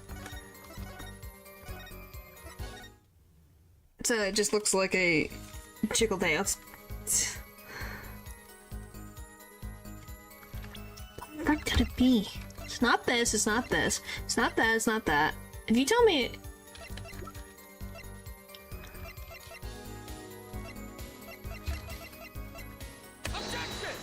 It's not that either. What the frick is it? What is it supposed to be?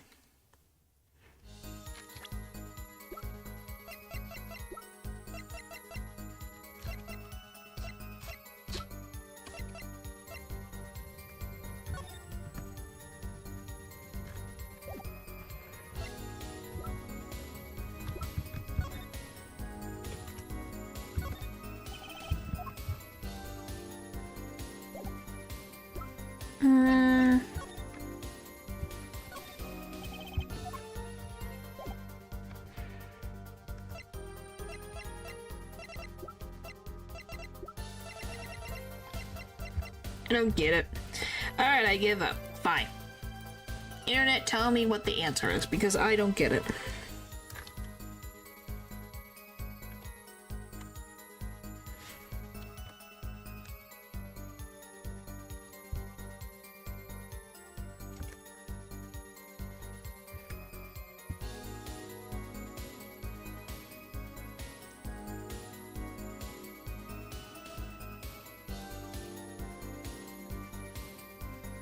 Blah, blah, blah. I don't care about that. Don't care about investigation. I just need help understanding what the frick I don't know. Okay. There's another version. Press the far statement. Other than that, one thing you can't show what's left, but present the box letter. Earlier I told you writing a letter. Ignore. A letter was put in the post, but hardly I think that matters. Ignore this and press the third statement.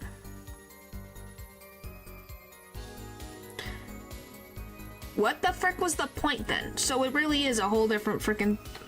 So it's not this. We have to go over here and press this statement. You're sure about that?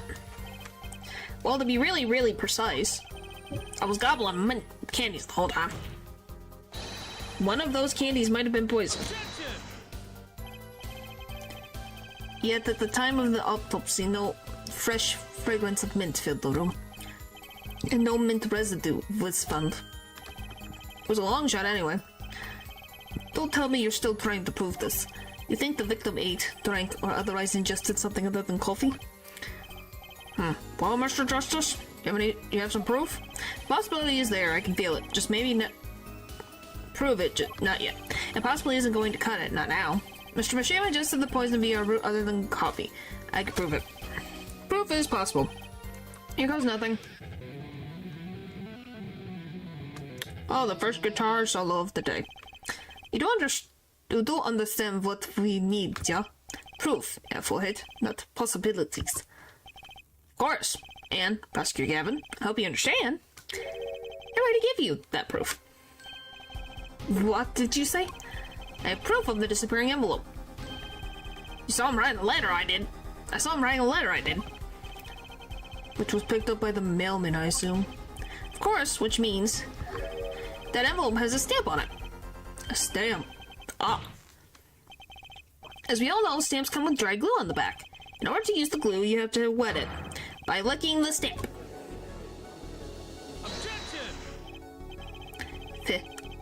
No one would talking to actually like stamps in this day and age.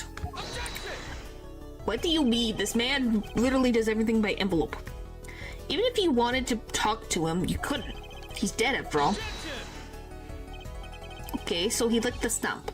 But wait, how does that explain the astroquinine on the rim of the coffee mug? If you lick the back of the poison stamp, the poison would get on his tongue, yes? What would then happen if you put the coffee mug to his mouth, Yeah. His tongue's gonna hit the rim where he sipped. Those traces on the mug weren't the killer's doing, it was the other way around. What?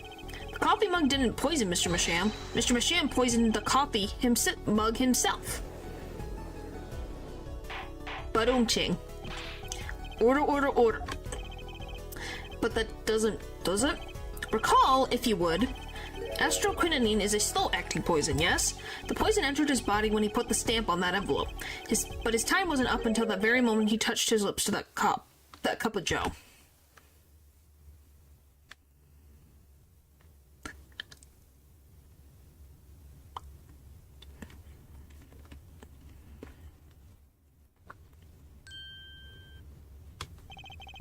You have something to add, Mr. Brussel? Uh-oh, his nose is picking up another scent. As I believe I mentioned earlier. Well, that's the thing, see? After he put his letter in that envelope, Mr. Sham sat there searching his desk drawer for something. Yes, stamp. So-called postage stamp, end quote. But you know, I don't seem to remember him ever finding one. Maybe he just run out? Incidentally, if we search the desk drawer at the scene of the crime, there were no stamps. Not a single one. That does pose a problem. How will you prove that the stamp was coated with poison? Actually, I'm glad no other stamps were found. Makes me proving that stamp you used was poison possible. Good show, good show. You can't even prove there was a stamp at the scene in the first place. Actually, I can. Well, let's hear what the defense has to say anyway. Where's your evidence that proves the existence of this poison stamp? Dun da da da, we finally get to use this frame! Well, that certainly is a cute little frame. And by little, I mean really little. It was on the victim's desk, Your Honor. Quite empty, as you can see for yourself. I noticed that too during my inspection. So what? Apparently you weren't observant as you should have been. You see, when you saw this frame, it was missing something quite important. Missing something? Yes, a pale bluish stain on the inside of the frame. Astroquinine residue. What? Why wasn't I told about this? The frame was only 2 inches square, the face of the frame even smaller. Maybe even an inch wide at most.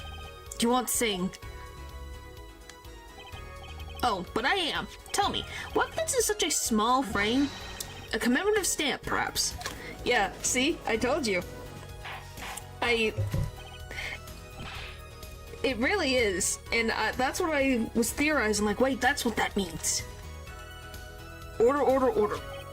The poison stamp was in this frame? Possible. Prosecutor Gavin. Why would he put something like that on his desk? Don't tell me he had it there so he could commit death if the mood struck. You know, can I say something? Had thoughts.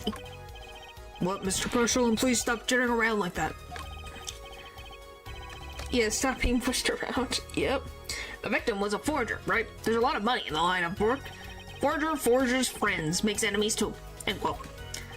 So the poison stamp might have been a murder weapon aimed at him.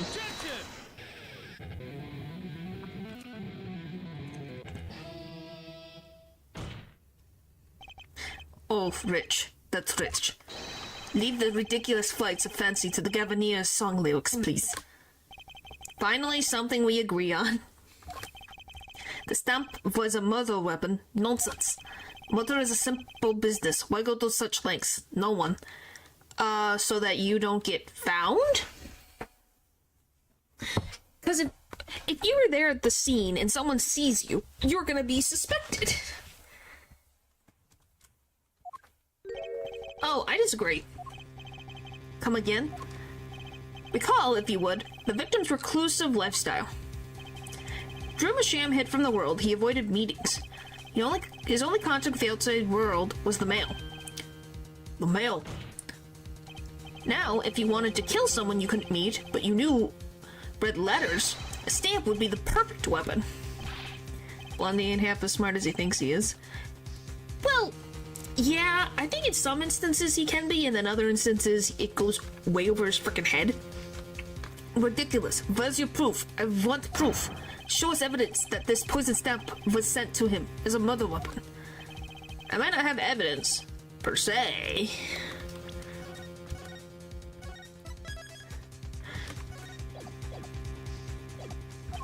But things are finally starting to come together. What is it, Apollo? Your fists are trembling. I think I know what happened. I don't believe it, but I can see it. I think I know how Mr. Masham was killed. Well, fill us in, Mr. Justice. A certain piece of evidence points to the truth, Your Honor. I can show you how someone with the intent to kill sent Mr. Masham the stab of death. This? Isn't this the envelope? The one from 7 years ago? Think about the text of the letter again. Mr. Drew, I've deposited $100,000 in the designated amount. Please send a receipt once you've confirmed the transfer. There are 2 pages in this envelope. This is page 1. Sign the papers and send in the enclosed envelope with the enclosed stamp within 3 days. I need not remind you to speak of this to no one. And this is page 2. I want to draw your attention to one phrase in particular. Send in the enclosed envelope with the enclosed stamp within 3 days. The enclosed stamp, Your Honor. Ah. In other words, if I have this one straight, the stamp, poison, on the stamp, lick, gasp, end quote. Now, what if he had done exactly as the letter asked? He would sign the document, put it in the envelope, and put the stamp on it, right? Then he would have put it in his letterbox. 15 minutes wouldn't have elapsed between affixing the stamp and mailing the letter. But the clock started ticking when that time came. He drew his last breath, and the murder weapon would have been taken away from the scene. Quite conveniently, thanks to the postal system. I hope that postman is okay, because he's got a letter with poison on it. Such a splendid imagination you have there, Forehead. No, it's not. Because it's true. Let me confirm one thing with you, if I might. So, this poison stamp was inside this envelope from 7 years ago. Chuck, is this what you have us believe, really? Well, It is a little bit of a stretch, but there's a possibility. yes, a very small possibility. How small, I wonder? A poison stamp in this envelope, a stamp that then became the murder weapon. How do you intend to prove this seeming coincidence? Well, It was 7 years ago, and we don't even know who sent that letter. And your answer is silence. I see very well. I have moved to...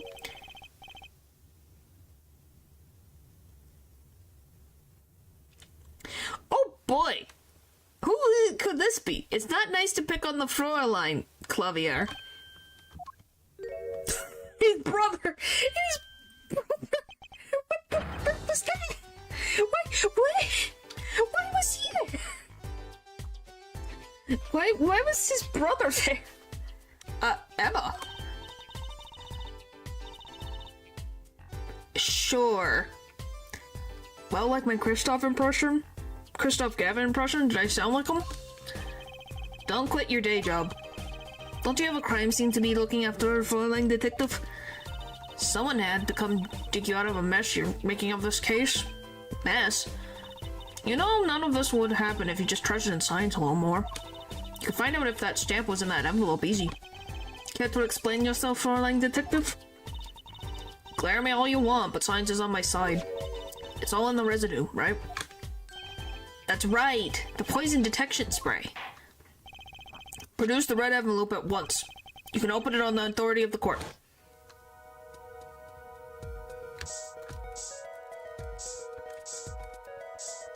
Oh, there it is.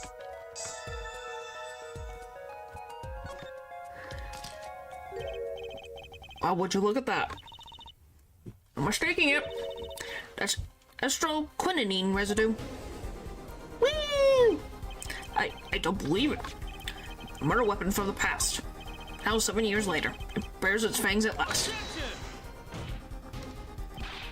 Absolutely outrageous. Tell me why. Why didn't this murder take place 7 years ago? Well, there's one possibility. Maybe Mr. Machan figured it out. Figured what out? Realized that the person who sent that letter wanted him dead, so he sent his reply with a different stamp. And put his decisive evidence in a frame?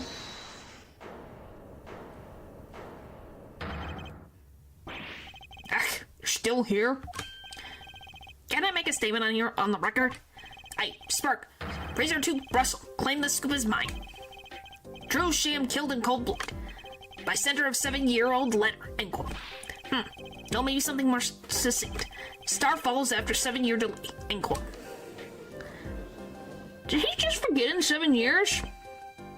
Order. I see no room for further argument here. Though I admit, this is all coming as quite a shock. To think that the murder weapon reached his mouth after 7 years. Stamp is ticket straight to afterlife, end quote.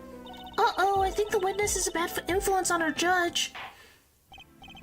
I see no need for further debate on this matter. The sender of that letter 7 years ago could hardly have been our defendant. Maybe? But why would she do that, though? Because he apparently found the stamp based on if we're taking Brussels at his word. Apollo? I think we just won. Very well, this court finds the defendant. What freaking are you gonna pull out of your pants now? Why did I say it like that? What are you gonna pull out of your pockets? Is this the bright future of our legal system? Prosecutor Gavin? Ticket to the afterlife from 7 years ago. Tickets for Gavinier's shows are invalid after 2 weeks. But it doesn't make sense any other way. It boggles my mind that so many people haven't noticed this. There's a fatal contradiction in Forehead's claim. I messed up. Okay, I meant the pocket. A contradiction? A poison stamp was placed in this envelope 7 years ago, whereupon it was framed until now. If that's the case, then why would Drew Masham have done what he did? Emma explained that he must have realized it was poisoned. Therein lies the rub. 7 years ago, the forger, Drew Masham sensed the trap and put the stamp in the frame. I do not debate this, but this begs the question. Why, 7 years later, did he use that stamp on the night of the murder? Ah, surely you don't mean to suggest that Mr. Masham simply forgot. He put the murder weapon in a frame on his desk for 7 years and forgot? I don't know why he didn't just throw it away. Or burn it. You expect us to believe he sprang the trap on himself.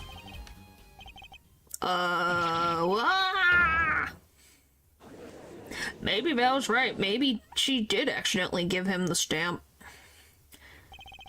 Well, I admit this is all quite shocking myself. It does seem highly unlikely that he would foul of a trap that has been sitting on his desk for 7 years.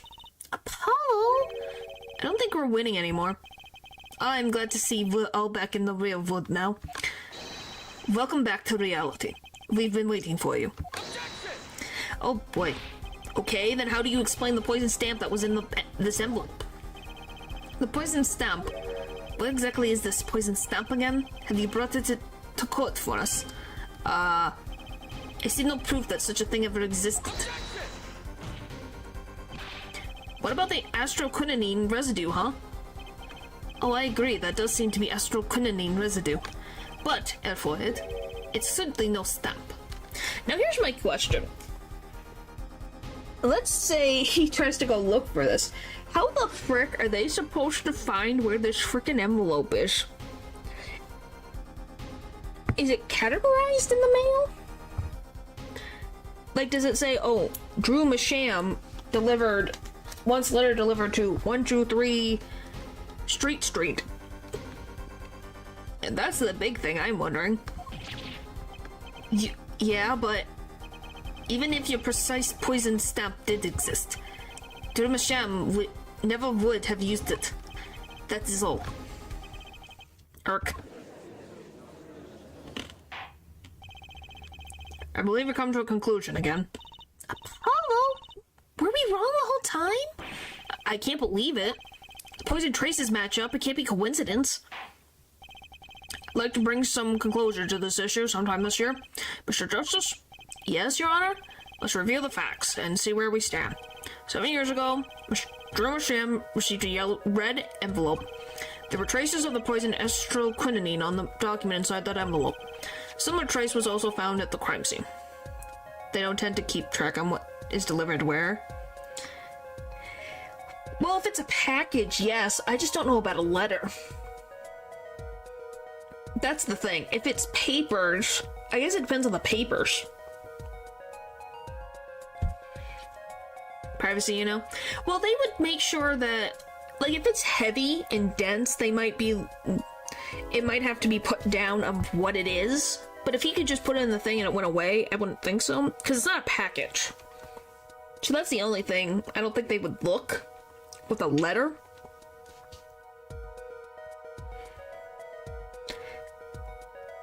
If it was the day before, we can still catch it. Maybe. Similar trace was also found at the crime scene. On this tiny picture frame, the defense has indicated that possibility of a yellow envelope. An envelope that left the scene of the crime with the poison stamp on it. Yes, but even if this envelope contained the poison stamp, Drew Masham, knowing this, put it in a frame. He never would have used that stamp.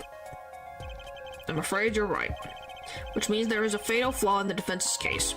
I haven't been on the wrong track this whole time. I'm sure of it. The traces of astroquinine, the envelope, the frame, and Drew Masham's mysterious death. They're all connected somehow. Well, Mr. Justice, do you have a conclusion for us? The defense stands by its case, Your Honor. We've seen that the logical outcome of the evidence makes no sense, which means that one of our clues must be a fake. A fake clue? Fascinating. And if we find this fake, your wild fantasies will prove quite reasonable, Joe. The fake clue that's thrown us off the poison trail is none other than...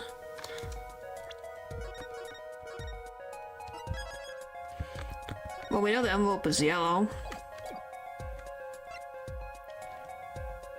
It can't be the frame. Is it Drew Masham himself? The victim was a fake clue? I'm afraid I don't understand. I'll explain. We have an envelope, a frame, and a mug linked by poison. They all make sense. Has the power to seize all yellow envelopes the day before? Well, at least in the area that he came from. That's definitely would be something. That would be a whole mess. That all makes sense. What doesn't make sense is the victim himself. Congratulations, you've completely lost me. So the fake evidence is none other than the master of fake himself, the forger? And assuming it wasn't delivered. Yeah. Depending on where it was going, it makes a good story, I'll give you that. The fake clue, fakes, forgeries. Ah. I know that face. That's the face I just had an idea face. I don't know if I'm right, but I'm going with it anyway. What if our forger is the fake? Oh yeah, you guys want to know an interesting fun fact? I do know one little tidbit left of this case that's going to be revealed right now. Come again? 7 years ago, our forger sniffed a trap and stepped aside. 7 years passed. Now the forger stumbles into the very same trap and dies. Why? That's what I want to know. Because the forger who was killed was a fake.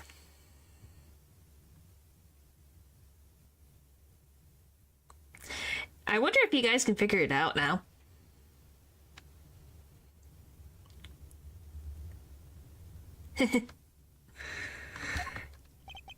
Here we are again. The victim was a fake. No, he does not have a twin brother. One forger smelled the trap, one forger fell into the trap. That's 2 forgers, and one of them was a fake.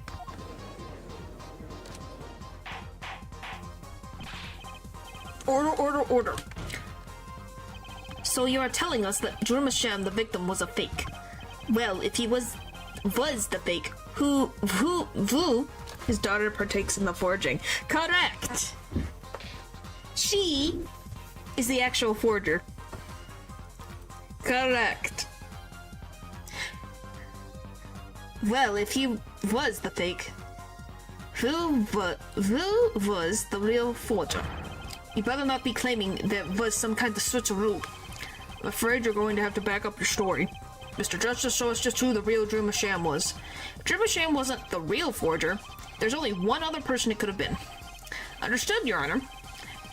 Forger Drew Masham was himself a forgery. The real forger was Vera. There can only be one explanation, really. The real identity of the forger, known as Drew Masham, is none other than his only daughter, Vera Masham.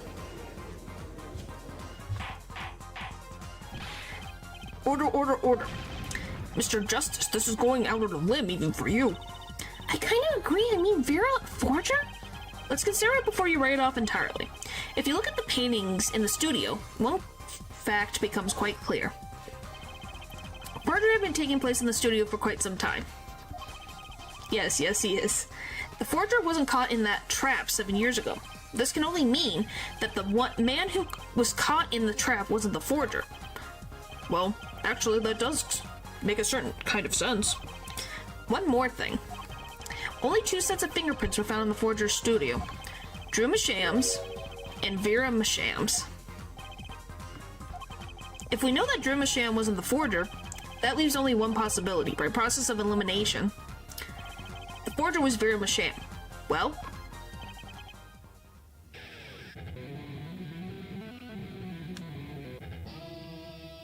a yes and no, a fascinating.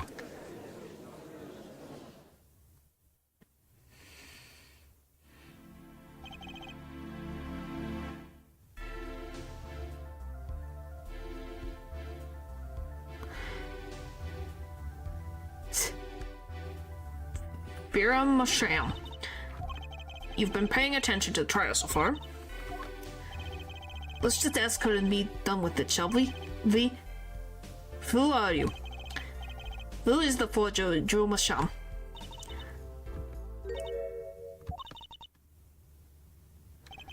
Was that an expression of emotion I saw on her face? She's staring holes into Prosecutor Gavin's face. I'm used to being stared at by Fräuleins, believe me. Though they usually talk to me, too. Tell us, were you the one who forged these works of art?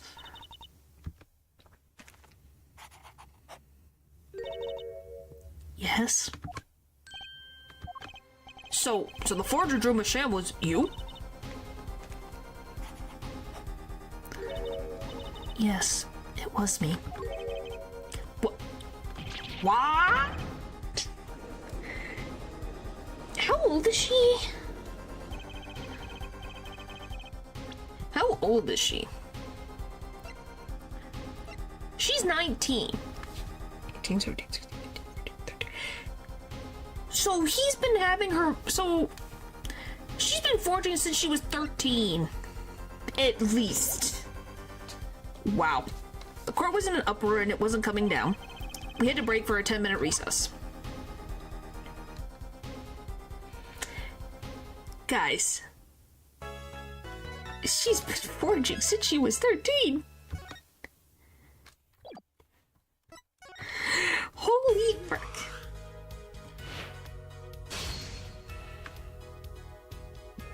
But yeah, well, you can't prosecute her for a crime that happened 7 years ago. Well, the thing is, she probably was still... She had to have done the thing... Whoop, that was low. She had to have still been forging, technically, because she has... Underneath everything is the stuff relating to Apollo's cases that happened in the span of a year. 12, actually, at least. Well, depending on her birthday, yes. She could be 12 or 13. You just think, holy frick. Why? Why?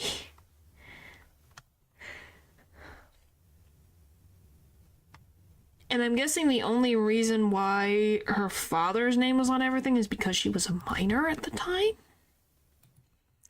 And that would be really, bad. Like, really, really, really, really, really bad.